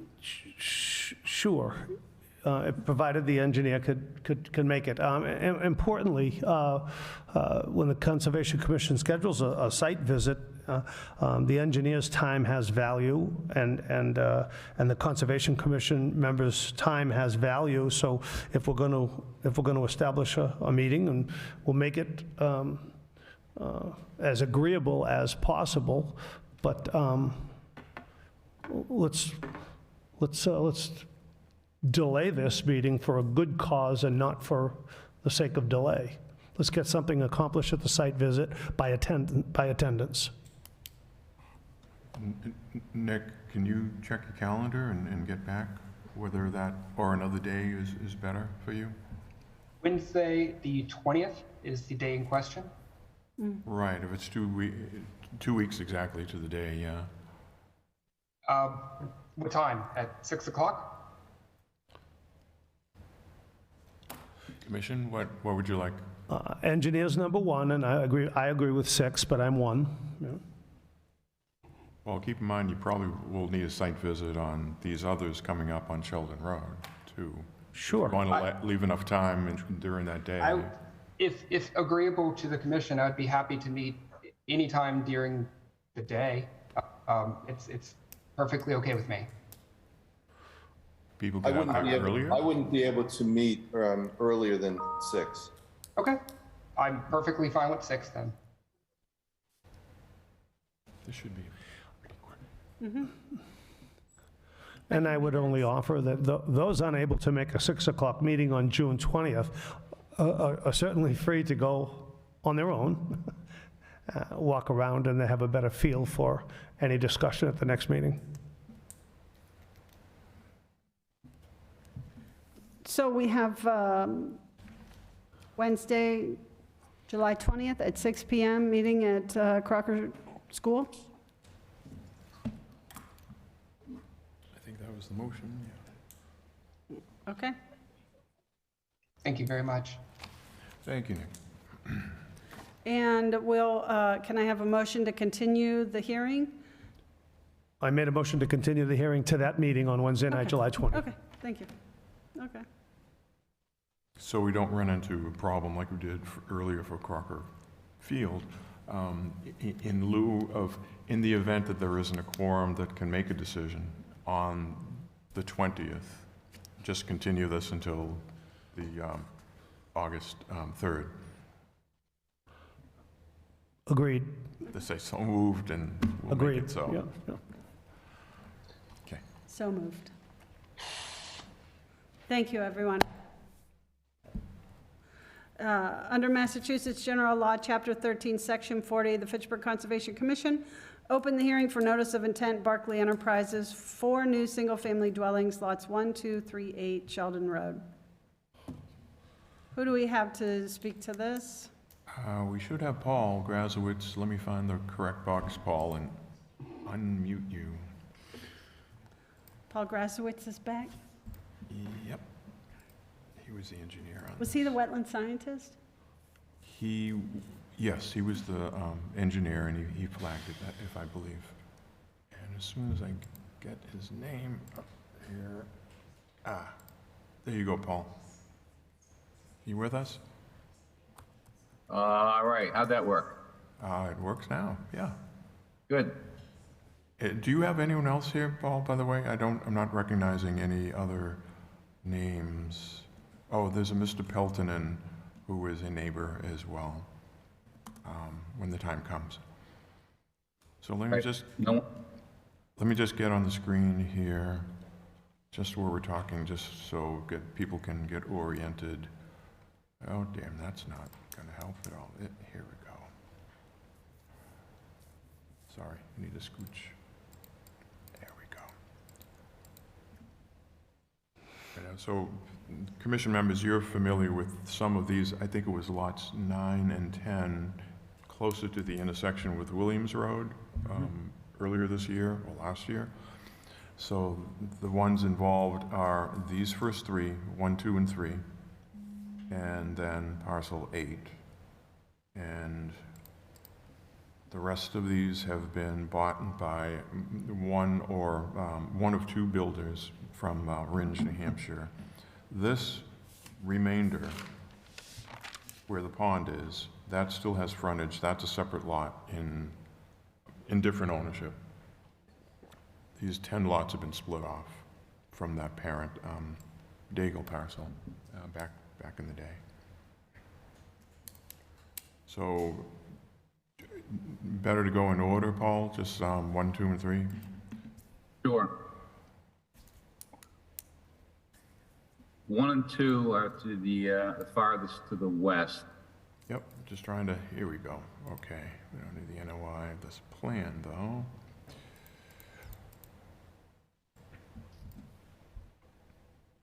Sorry, too many boxes on the screen blocking what I need to get at. Okay.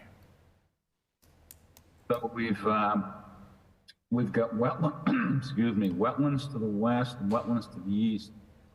So we're proposing to build the houses, septic systems, basically side by side, grading easements. And then the houses are more or less set up one behind the other. So lot 1's on the left, lot 2's on the right. And, you know, we're arranging that way to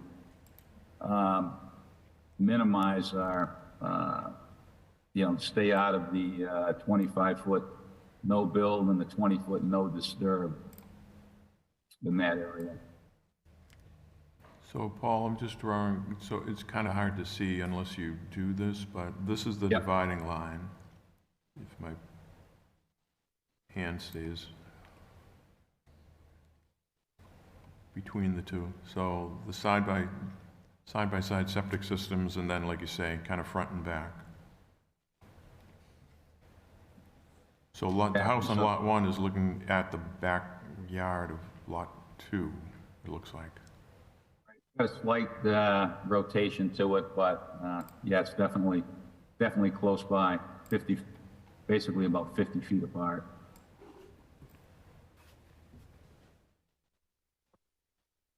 We haven't received any file numbers yet for any of these filings.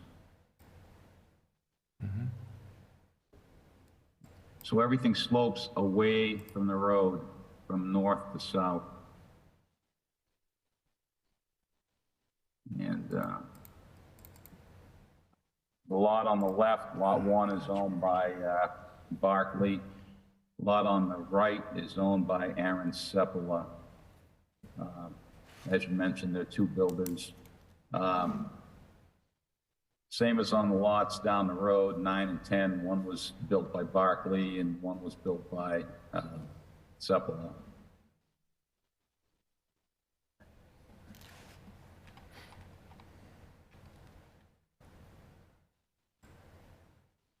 And Paul, in the actual, sorry, you supplemented the notice of intent and provided the wetland delineation reports, the field notes. Right, I was on vacation when the NOIs got prepared and submitted, and so when I got back, I wrote up my delineation sheets and sent them in.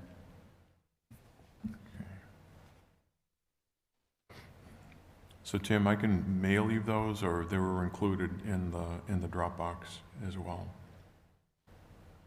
So you haven't had much time to take a look at this, I'm sure. No, I haven't had an opportunity to go out and review the delineation. If you have a larger paper size, like Yeah. D size, I'd appreciate if you could send them to me. We can do that, sure. Excellent, thank you. I have a question. Mr. Grasowitz, you're here as the wetland scientist, or are you here as the engineer for the project?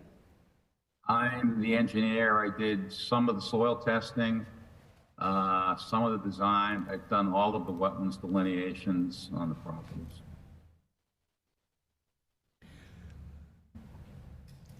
Thank you. Paul, what time of year was the delineation done? Well, we did a rough delineation back in the winter, and then I went back out there, I want to say, a few weeks ago, and, fine-tuned it. Okay. Paul, did you provide the DEP field notes or fill out the field forms? Yes, I did. Yep. Excellent, thank you.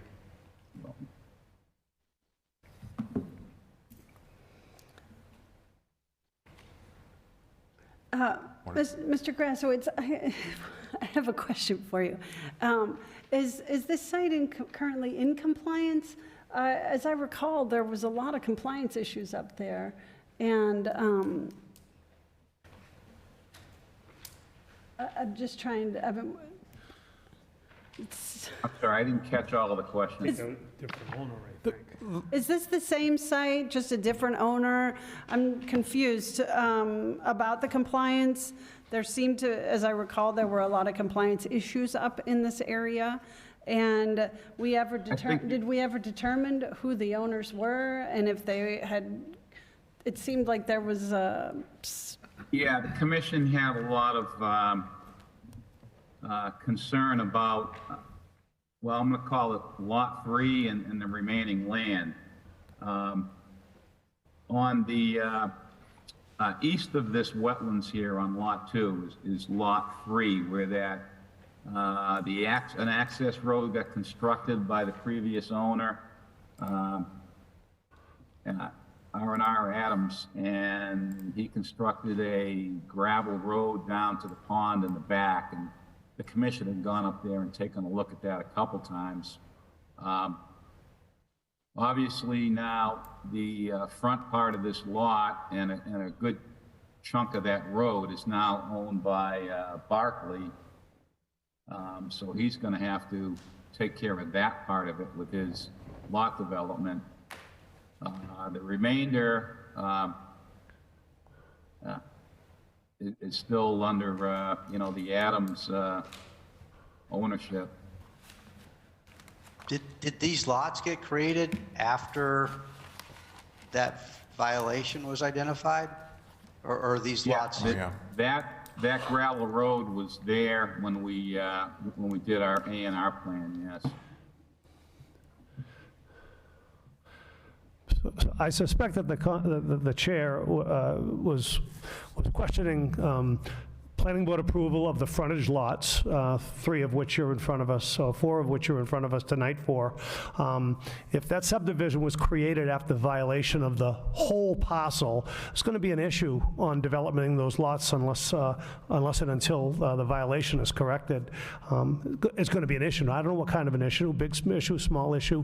Nevertheless, the Conservation Commission is going to have to look at that very closely. Well, I can tell you now, it's not a subdivision. These are all frontage lots, approval not required lots, and they were laid out, gosh, a year and a half ago. First on, help me out, McIntyre Road, and then Williams Road, and then these were the last 10, about a year, 18 months ago.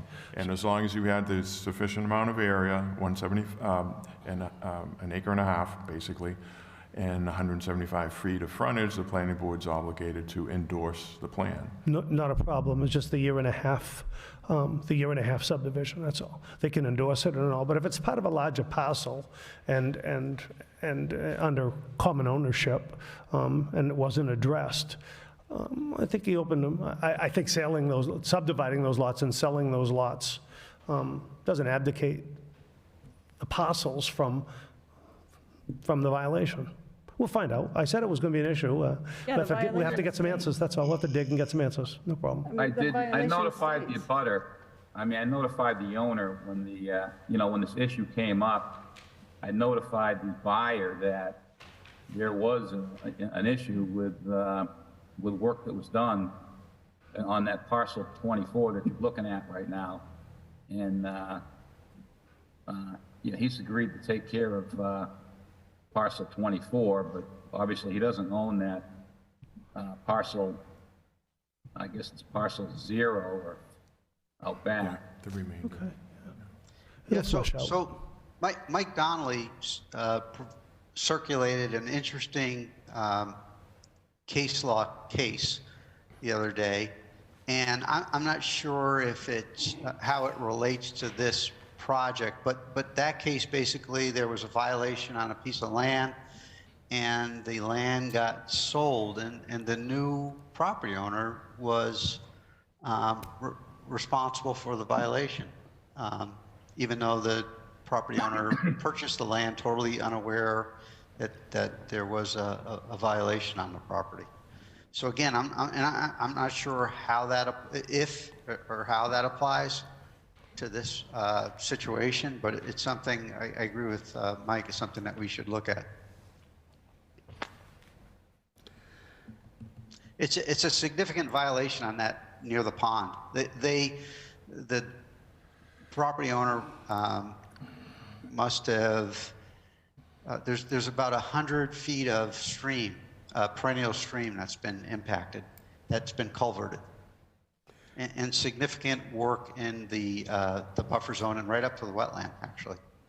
There's actually been wetland. It's one of the more significant violations that I've ever seen on a piece of property. And the guy that caused that violation is still the owner of that parcel. Yeah, and I guess my gut, and this is just a gut response, is so that now he's violated the law, and now he's selling property, making a profit. It just doesn't, selling off bits of the property, making a profit on the land that where he created a significant violation, and it doesn't feel right. And again, but irregardless, I think we need to look at the case law, and we may need to get the city solicitor involved. Madam Chair, I said that there were issues, and really there were questions. So through you to the applicant, we have questions that you probably cannot answer, and we're going to be looking into. Otherwise, I would be happy to go out there on site and take a look at your request. Thank you, Commissioner Donnelly. Let's add this to the site visit on July 20th. Let's do it. Right, okay. But and so if I can have a motion to add this to the site visit. Motion made. Second, let's see, let's call the roll. All in favor, Commissioner Baker?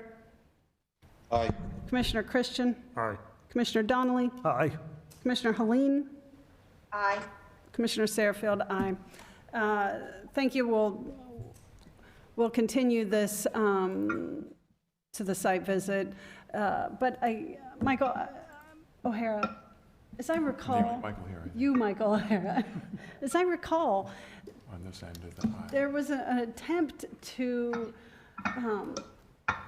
get in touch with the owner, and Right, like the you couldn't even violation find where the owner was. Up on northeastern Massachusetts. There was a violation notice that was issued. After several attempts and kickback, we did get the green card back with an address on it. So we know where the Adams, whatever, LLC is located. We haven't had any further response from that. So, I mean, we can follow Mike, up with that, and I think Tim's suggestion is good. You know, at least make the law department aware of this. Okay. Who just spoke? Was that Mr. Smith?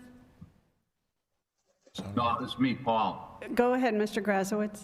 I just want to say, Mike, I want to get that address from you because my green card came back on him, so Oh, okay. I need to. This was the second or third green card I got. This one was good, though. Okay. The others were, not deliverable. I'll share that with you, Paul. Okay. Thank you, Um, Mr. yeah. Grasowitz. You're welcome. One of my engineers who's also done a lot of work on this project, he'll be there on the 20th because I'll be away again for a few days. But so the other site is, you're going to the other site first at 6 o'clock? Yeah, let's say 6:45. Does that seem reasonable? All right, 6:45. And would you like proposed building staked or anything like that? Yeah, that'd be a good idea, Paul. A wetland delineation, Mr. Grasowitz? Yeah, yeah. The wetlands are all flagged. Thank you. Okay, very good. Yeah, if I could just, if you could just stake like the front lot lines, so we know where the lots are Yeah, good idea. out in the field. Yep. Go ahead, And we- Joyce. Yeah, Mr. Grasowitz, I have a question. There are, it looks like flags already in place on one of the lots. Is that not one of the lots that's associated with this plan? I think, What Joyce, kind of flags are? So they're What kind of orange flags? flags as you would a building lot, house. Yeah, no, the orange flags don't mean anything. That was, the owner was trying to visualize some lines and things. We didn't put those up. The only thing that, we did set a couple of pins, we did set some stakes in the field for the lot lines, and we did, of course, all blue flagging for the wetlands. But yeah, those orange ones that you may have seen, they're nothing. Okay, thank you. Joyce, so you know, I think 2 of those lots, 4 and 5, if I'm not right, were bought and put together. And it's a local fellow there who's planning on building his house, Brian Cody. Okay. Okay. Okay, so moving forward, we've got, if we could just jump ahead, we've got, you're both here for the same, what are you here for? No, this is the neighbor, and I mailed you those. I forget your name. You did, and, Mr. Richard Gagnon. Mr. Gagnon. 153 Sheldon Road. Basically, you can see on the plot here that, may I bring it forward? Okay, be simple for me. I've been events one of these meetings. Thank you for coming tonight.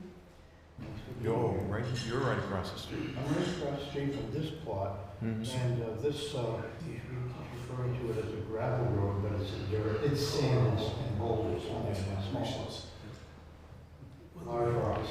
So there's no gravel there. And when they made that, the people who made it, the previous the owner, Everybody needs to hear you. there was a boundary rock wall down this way, and they covered it with that sand. So they also destroyed a rock wall. They covered it. It was a previous owner. I think maybe the main came from Pennsylvania to make a softball track. Yeah. And they gave up and sold. I'm not sure. It was in between him and the next owner. So I'm over here. This is all wetlands over here. I don't want to impede anyone, but at the same time, no one knows if we should be providing special permits in a water area. It's all downhill from there. In fact, on the lower part of my property, I have water that goes under the road there and ends up like to the right of that road near that middle arrow. You can see from the contours that it goes down here. Mm-hmm. Yeah. It continues on. It looks like a golf course across the street from the those are all their flags marking their property. So, what is this yellow over there? Oh, that's just a function of, that was the first lot that I clicked on. So it is just outlined in yellow. It's no significant color. Will you be around on Wednesday, the 20th? Please join us, Mr. Gagnon. You'll see the cars parked on the side of the road. Yeah, we'll be parking right in front of your house. It's fine. Bear in mind that as you're going across my property, the road dips, and delivery trucks will be speeding. So, Thank you. I don't want to get a side story. You can see the cost here. Always bring this up. I won't say anything about things I know nothing about. Well, please join us at the site visit on the 20th. And after time of that, We'll be there about 6:45 AM or PM? PM. Okay, because I was missing my bed at 6:45 in the morning. Oh. That's, you mentioned you work nights? Or maybe you work nights? No, I'm just. He's a night owl. I grew up in a bakery, and we get up and go to bed different times, and then with bands like Mark Marquis Company, and so all kinds of a sound company, we do sound for Fitchburg High School, except for this. Thank you, Mr. Gagnon. We'll see you on the 20th. Are we all set for my comments? Yeah. Thank you. Thank you very much. And I don't know They're coming up. Do we have it's my understanding, next in other business, we have the New England Power with soil borings under transmission lines. We've got Timothy Smith, our consultant, has recused himself from this. It sounds like this is filed too late to get on the agenda. That's right, yeah. Do we have someone here to give us a brief overview? Trying to, Samantha Walker has hand raised, and I believe, there you go. You should be unmuted now. Good evening. Can you hear me? Yeah, a little louder, please. Can you hear me now? Much better. Oh, good. So let me Yeah, so I was just hoping, I know we didn't get on the agenda this time, but just to answer any questions, maybe have a brief discussion if you wanted to have a site visit, things like that, just to make use of this hearing time. Okay, well, let me get back to the materials that you had submitted. The gist of it is, this is large power line that crosses over the southern, from east to west, basically. And right now, the only thing that's proposed, Samantha, is just doing deep hole tests, right? No actual work on the lines itself?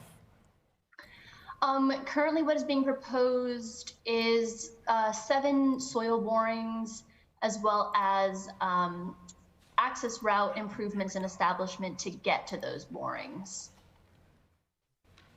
Okay, so bear with me and I'll call up on the screen.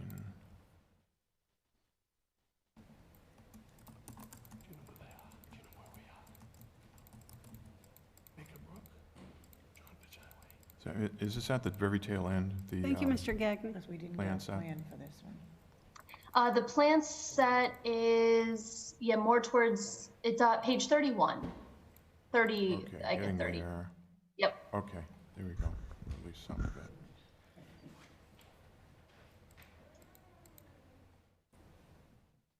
So the work is proposed within the 100-foot buffer zone, 200-foot riverfront area, bordering land subject to flooding, as well as the locally regulated 50-foot no disturbance and 75-foot no build zones. This is one of the oldest transmission lines that New England Power Company has. So there is not much access along this line anymore. So there needs to be some established access, but it would be kept minimal to what is necessary to get soil boring equipment to the locations.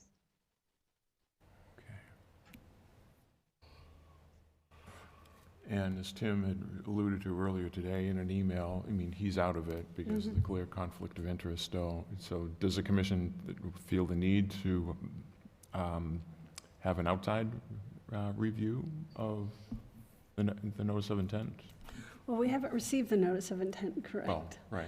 the hearing Because it hasn't didn't been get here opened. on time, correct. Right. So, But just in general, I mean, it's a pretty sensitive area. I mean, Yeah. it's all wet through there. in the email, I mentioned that gentleman from Holden, Mm-hmm. or if we have anyone else that we could call upon, I think it would be a good time to onboard that gentleman. We had, just to bring everyone up to speed, a gentleman who used to be on the Holden Conservation Commission. Millbury. Millbury. Okay. Now resides in Holden. Now lives in Holden, had contacted the commission and was looking to provide services, consultation services on an as-needed basis. And since we can't, since Mr. Smith has recused himself from this, I thought it would be a good opportunity to bring that the other consultant in. And In addition, the city has on-call engineering contracts with folks like Wesson and Sampson, Ty and Bond, I think is still, and one or both of those also have wetlands people on staff. I mean, that doesn't present a procurement issue at all. We just get a quote for the cost of their review and go with that. But there are a couple of options. should probably look into that. Because we're not going to have Mr. Smith for this one. Do I understand this is an invitation to solicit interested parties for consultant services for the Conservation Commission? I think you have a couple of parties already out there who have expressed interest. It's just a matter of, picking which one and getting a price. And I'll ask again, I heard you, and I'll ask again, is this an invitation for interested parties to express their interest in consultation services? We have several. As an invitation for others, that's all. You can hire someone blind, or you could request a resume, or you could get the bottom line as how much per hour. I guess I wouldn't hire anybody because they offered, not for these services and for at what cost. Due diligence says you wouldn't do that. I think We could there's two certainly use the things people that involved. we I mean, have, yeah. Do you just take care of this issue that'll be coming up in the next coming months, or start looking for basically someone to provide the same service that Tim has for 30 years? Tim wouldn't be surprised that several years ago, I recommended that we find someone else as an agent, a consultant, not to compete with Tim, but it's good business practice to let Tim know that there are other people out there providing the services, and that we value his service, but there are other people that do his service, and we're just being due diligence, nothing more. Well, we certainly have had a number of instances where Mr. Smith recused himself. So I see what Mike is saying as far as maybe seeing like a resume. A little louder, Mary. Mary, can you speak a little louder? Oh, I see what Mike is saying as far as like having a resume and a rate passed along to us would be pretty nice to see. Okay. So we're going to need another party to review this project, just so Ms. Walker, just not to leave Ms. Walker hanging, but the commission is addressing the fact that we'll need another consultant. Need another consultant. We need it. Okay, not to get bogged down on that. Okay. Okay. Thank you, Ms. Walker. Okay, thank you. So let's jump ahead to 121 Billings Road. We've had Mr. Sire here patiently waiting, and we appreciate that. We've got a recusal here of Mr. Christian, Commissioner Christian, as an abutter, I believe. Mr. Sire, or Mike O'Hara, can you give us the 121 Billings Road drainage issue? Yeah, let me find a note from Erickson. There's nothing before the commission that would require him to recuse himself. There's nothing before the commission that would require you to recuse yourself. If he's protecting himself from a conflict of interest, he's welcome to recuse himself. But yes, you are correct. It really, I met with Nick Erickson this past week with Mrs. Hyatt. And Jeff Hillman. And Jeff Hillman. And the city has several places where water is coming across Billings Road. It was an oversight, I imagine, at the time. And so Mr. Syed is up today because it greatly affects him. He's using his lot. Up the street, we went over where it comes onto my property, and it's just culverts that's taking street water going in. So Mr. Syed has a plan, or Nick Erickson has a plan to help him get rid of it, but it's probably gonna require a view from the Conservation Commission. So is this going to come before us in the future?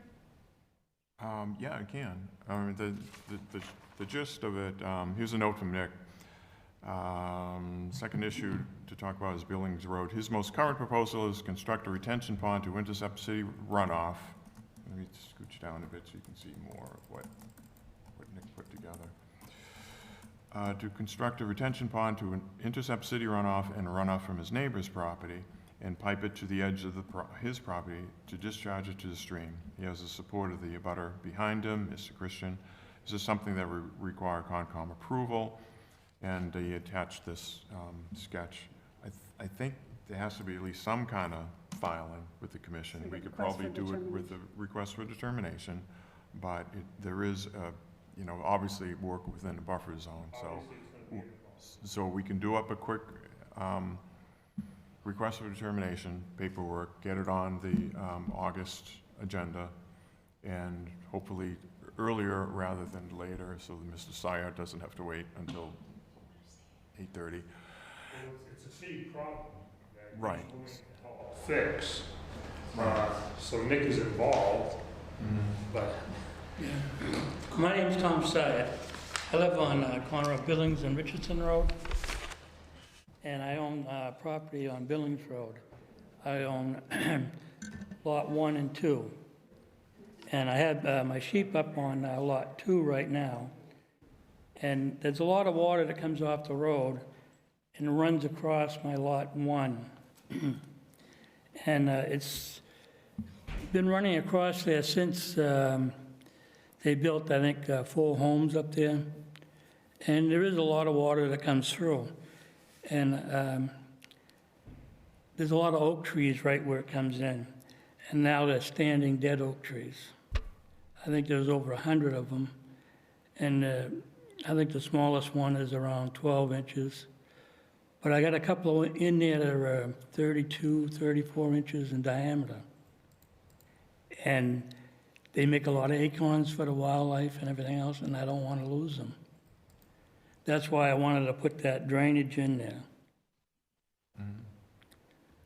I didn't know what to go about it, so I talked to Mr. Erickson, and Mike had come over one time, and another engineer, I don't know if it was Jeff, he came over too, and they looked it over, and we talked about it, what we can do. And I got a small excavator, and I got a small skid steer. And I told, I can go in there without, messing up my, all my trees and stuff. I plan on planting a lot more trees. But I just want to get that water stopped, so it's stop killing all those, the big oak trees. And you can take a walk up through it, and I'll point them out to you. I mean, a 34-inch oak tree, I believe, is 150 years old, if not older. And it's a red oak, and I don't know. I just like oak trees. I like ash trees. There's not many ash around, but I plan on planting a lot of American chestnuts. And I planted some at my house, and they took off pretty good. I've been getting chestnuts. And I like to get up there and plant maybe 100 of them, because they're good for the wildlife. And I got pictures, I've got cameras all over my land, and I can show you pictures of bobcat that are up there, coyotes, the bear came through once or twice, a lot of deer, and a lot of different animals that come through. And I don't really want to stop that. You know, I have sheep, I put them in every night. I lock the doors so they can't get out and nobody can go in there after them. During the day, I have electric fence, so nothing can get at them.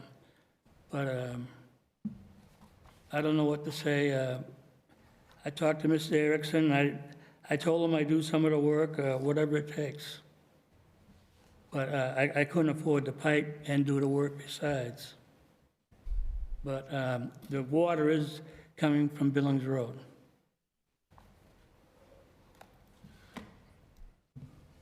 Madam Chair? I think Jeff, Just, has it been determined that it's your problem or a city, your responsibility or a city responsibility? I think it's the city's responsibility. If it's coming from drainage. Okay. You think, you've had them out there, you've discussed it with them. What's Right. their position? Right. What is their position? Is it a city problem? Is it a city He problem? said it or is a personal city pro- problem. It is a city problem? Yeah. Okay. But So, in as much as we're a branch of it, so they should be ready, willing, and able to do it. The first thing starts with a plan. Yeah. Right? Figure out where the water's coming from, how it's getting there, a plan to relieve the water issue, and then it's all about performance, and that costs money and time.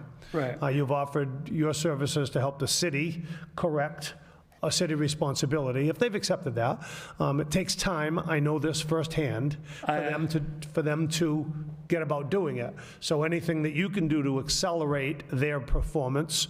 Right, well, I've been after them for 3 years. You've offered, that's nothing. That 3 years is nothing. This is city government, but they're well-intentioned, but they're understaffed. Clearly, they're understaffed. Mr. Erickson he knows the problem. Yeah. And to somewhat, I think his hands are tied, but where it's going close to that brook, the brook is dry right now. Yeah. So again, the Conservation Commission, we start with a plan. Right. We'd have to look at what a reasonable plan to solve the problem is, and that plan has to be prepared by somebody. We don't generally do it. We approve or deny, or we regulate whatever comes before us. So do you have a plan to correct the problem? Can the Conservation Commission accelerate DPW's performance by partnering with you?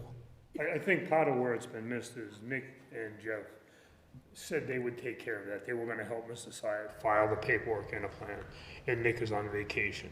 So Mr. Syed came here tonight hoping to be farther down the line.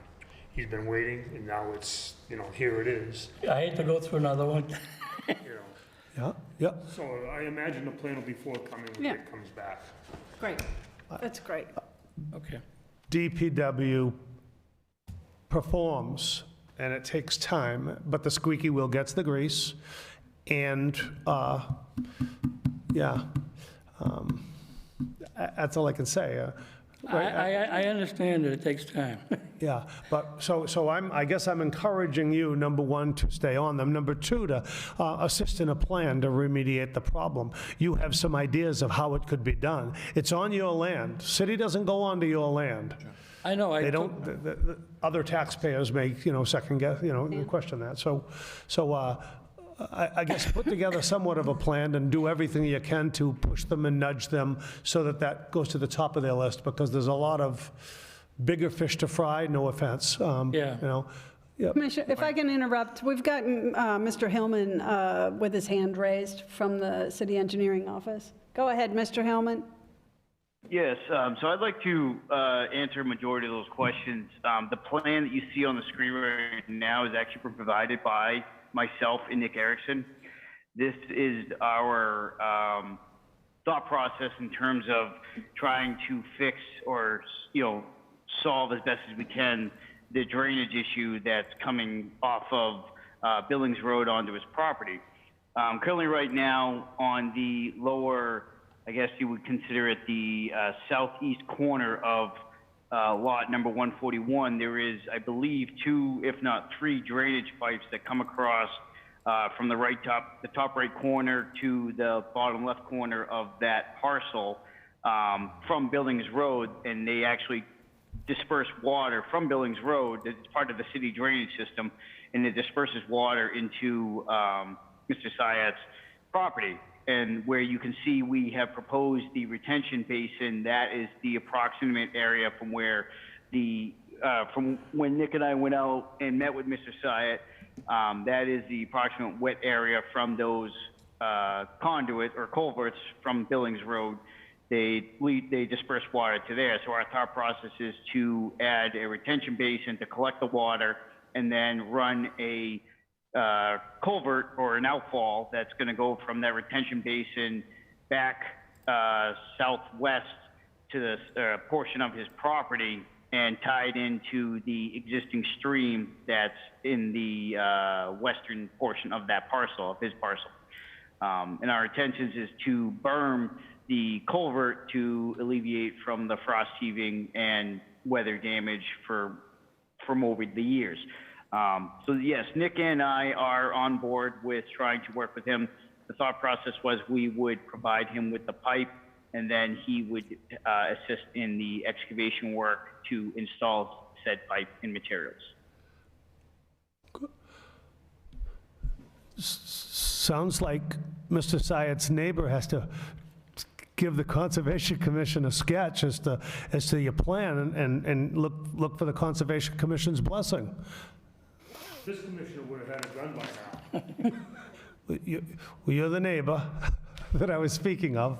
Yeah, I think, right, we need a little picture, right? Not a lot more. We need a picture. We got to get it done. It's not a development project. We're just trying to alleviate a little bit of, we want to control a little bit of water. Yeah. Yeah, I guess Mr. Syed, I'd put the burden on Mr. Christian. We'll show it to you when it's done.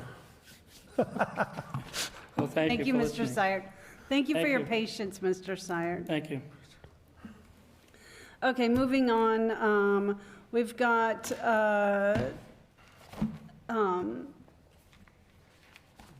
Want to pay MACC's dues? yes, we need the MAC dues. And I guess somebody needs a motion to pay $299 for fiscal '23's MACC dues. Motion to pay that bill. And a second, please. Second. Oh, thank you. I'm going to call the roll. Commissioner Baker? Aye. Commissioner Christian? Aye. Commissioner Donnelly? Aye. Commissioner Helene? Aye. Commissioner Satterfield? Aye. Okay, and then we are doing this, ladies and gentlemen. Mr. Baker had Yes. wanted to recap that forest forum. Absolutely. the Commissioner Baker, can you give us a brief discussion about the Fitchburg Forestry Forum? Yes, thanks to Mike and Tom Skorowski for hosting the meeting and the mayor for coming in and giving an introduction. We had the meeting a week ago Monday, and the two panelists were really good, I think. Unfortunately, we had some technical difficulties and the recording is not suitable for distribution yet. Mike has looked into the possibility of FATV editing that, although it's not really their responsibility to do it. They may do it, but it may require some money from the Conservation Commission to pay them to edit it. And the benefit to us would be that then we could make use of this excellent information and get it out to a lot more people, because unfortunately, there were only about 20 people in the audience, of which I counted 4 Fitchburg forest landowners, so quite a bit fewer than we had hoped. So that's pretty much it. I would like to, if possible, have Mike proceed and pursue the possibility of FADV fixing that recording so that we can distribute it more widely. Yeah, let's definitely do that. Can we be notified of how much it will cost? Oh, sure. Yeah, I asked Mike to get us an estimate so that before we vote on it, we can actually know what we're in for. Perfect. Okay. Thank you. That's it. Thank you, Commissioner Baker, and thank you for putting that together. And just as a reminder, if any commission member would like to move forward with a project similar to that, you have the support of the entire commission to do so.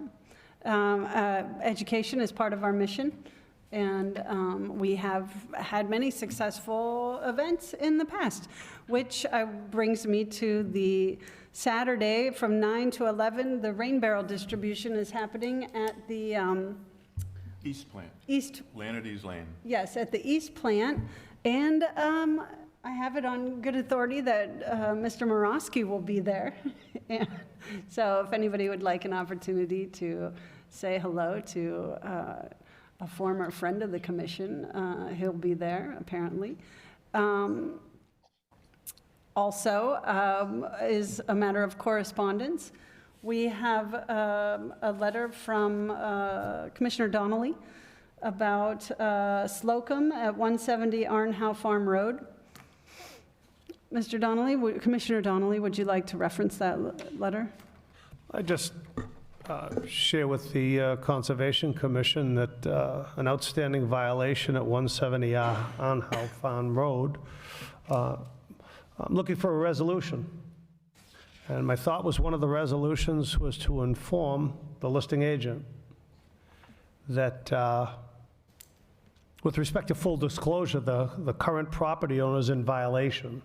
The current property owner is in violation of the Wetlands Protection Act and the City of Fitchburg's Wetlands Protection Ordinance.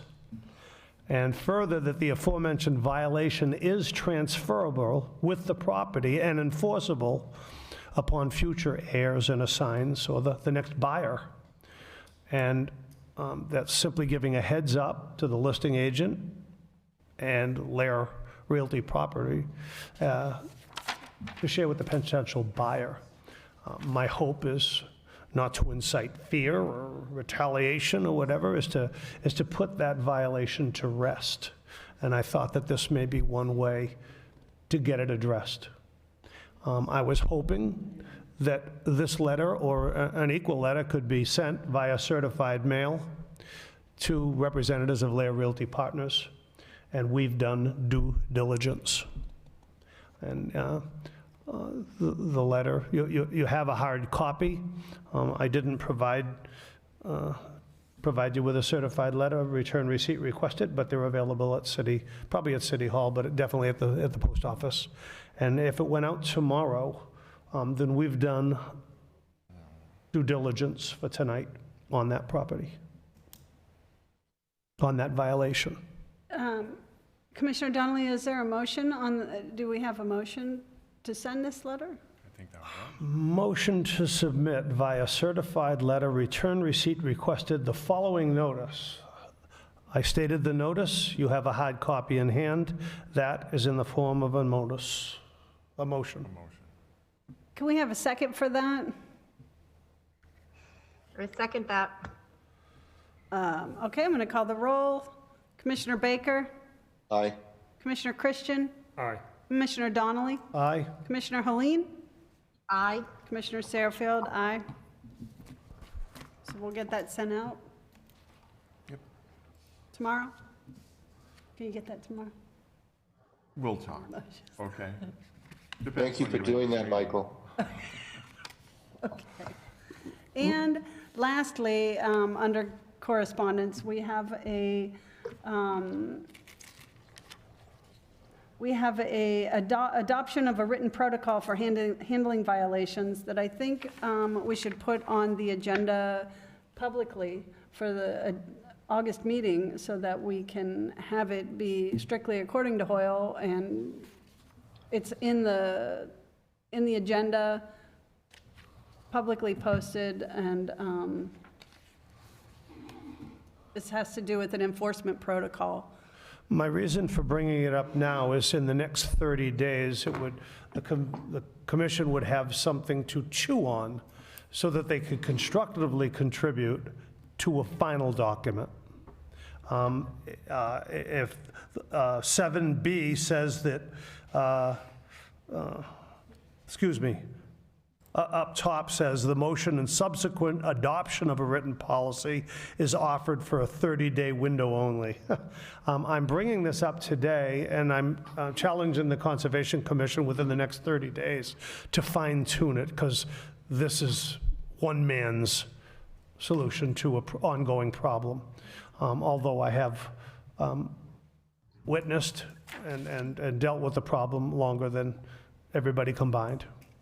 So, and if I may, for those who don't have a hard copy that aren't here, Ralph and Mary, if I may, what I was looking for in the form of a motion was to adopt a written protocol for handling violations. Volunteer commission members should have certain expectations of conclusions resulting from their volunteer efforts. I understand that a policy or a protocol is not law, and it serves no one, but serves to, one, establish an element of consistency, and two, resolves to completion issues brought before us.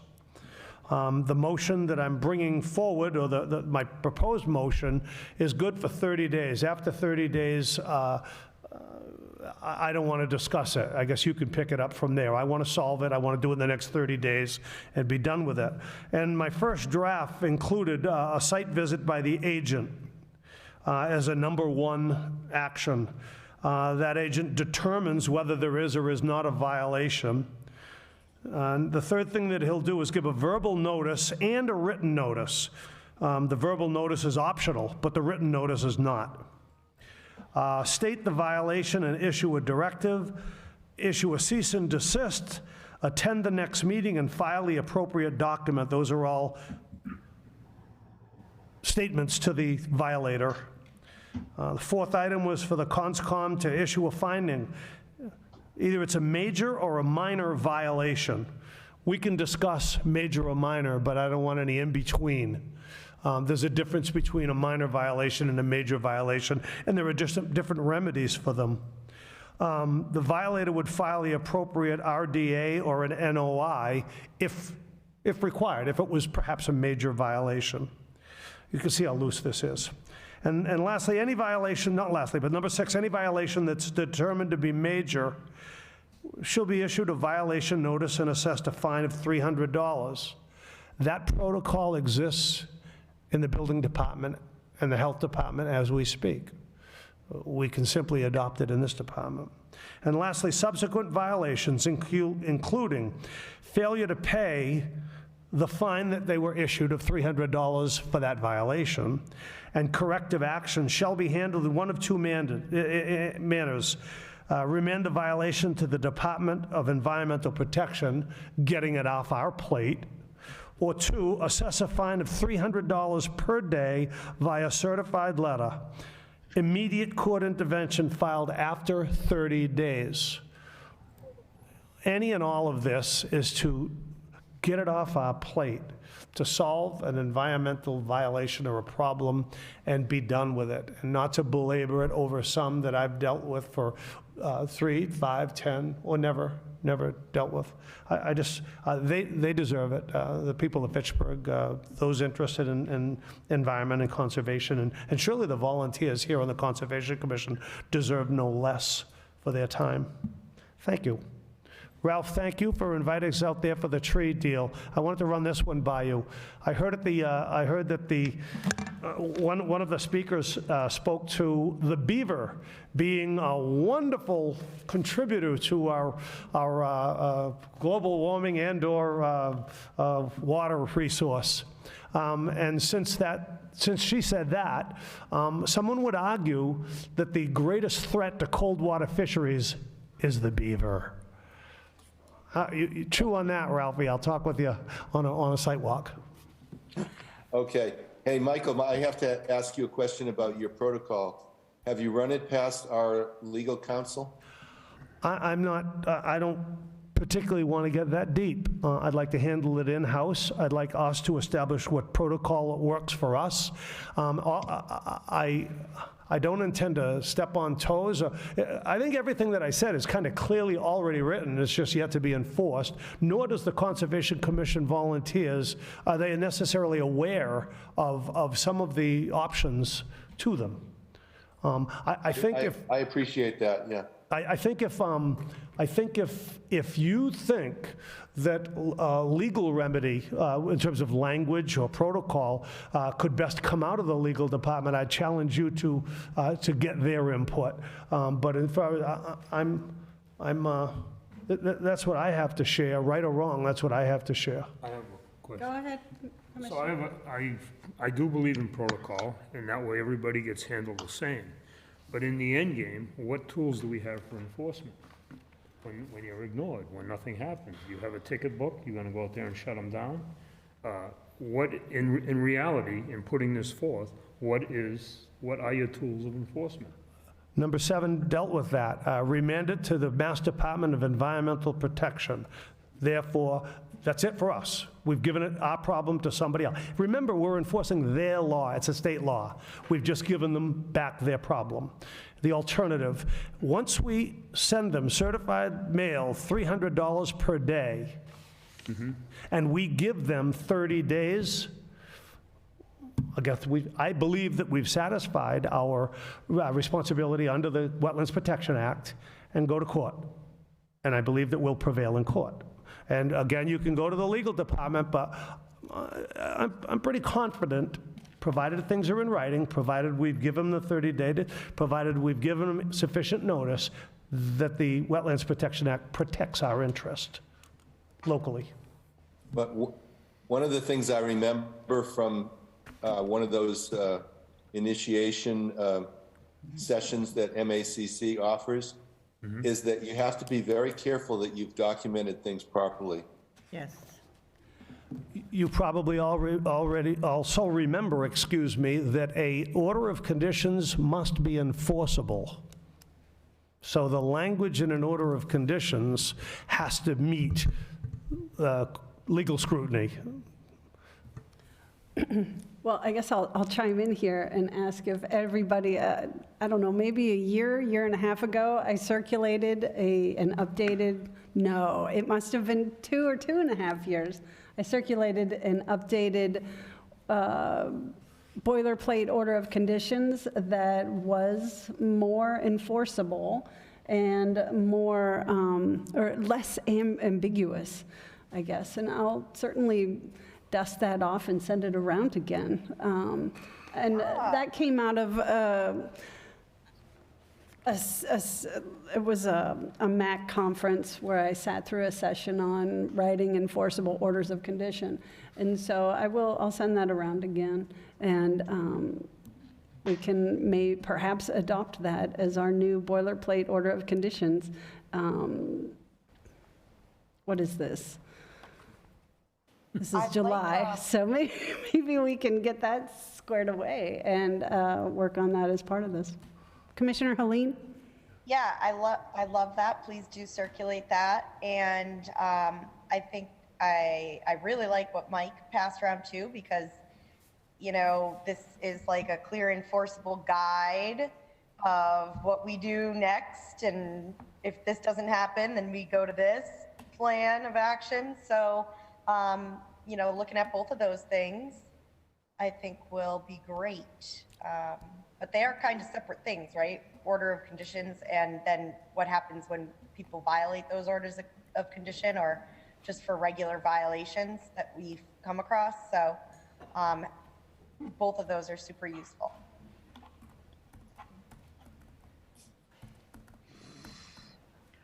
I have to comment, I totally agree with and the direction that we're heading, because as the newest member, it's hard for me to even understand where we're going at times right now, never mind residents, to get a clear indication of what what we're asking them to do.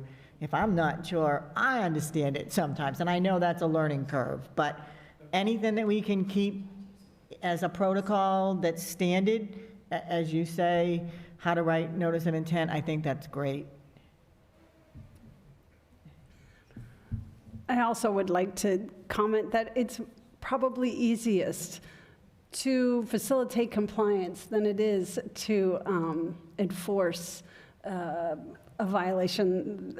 I mean, that's, you know, as chair, I guess my focus has been on facilitating compliance rather than, I guess, sanctioning. And so that, you know, if that's a shortcoming that I've had as a chair, I guess I'll acknowledge it. But I would be interested in moving forward with the protocol. As long as we don't have any trouble recognizing major from minor. Establish what's minor and treat it as such. And if it's major, sometimes the stick is all you got, man. Yeah. I think facilitating compliance is great, and obviously that's like the ideal case, but oftentimes we have folks that have violations for various reasons. Maybe they went ahead and did something and didn't ask first, or maybe they have issues with their project, and you know, they should be held accountable in certain conditions, so. Okay, is there any more discussion related to this? Hearing none, the chair adjourns the regular meeting of the July 6, 2022 Fitchburg Conservation Commission at 9 p.m. Thank you. Thank you. What about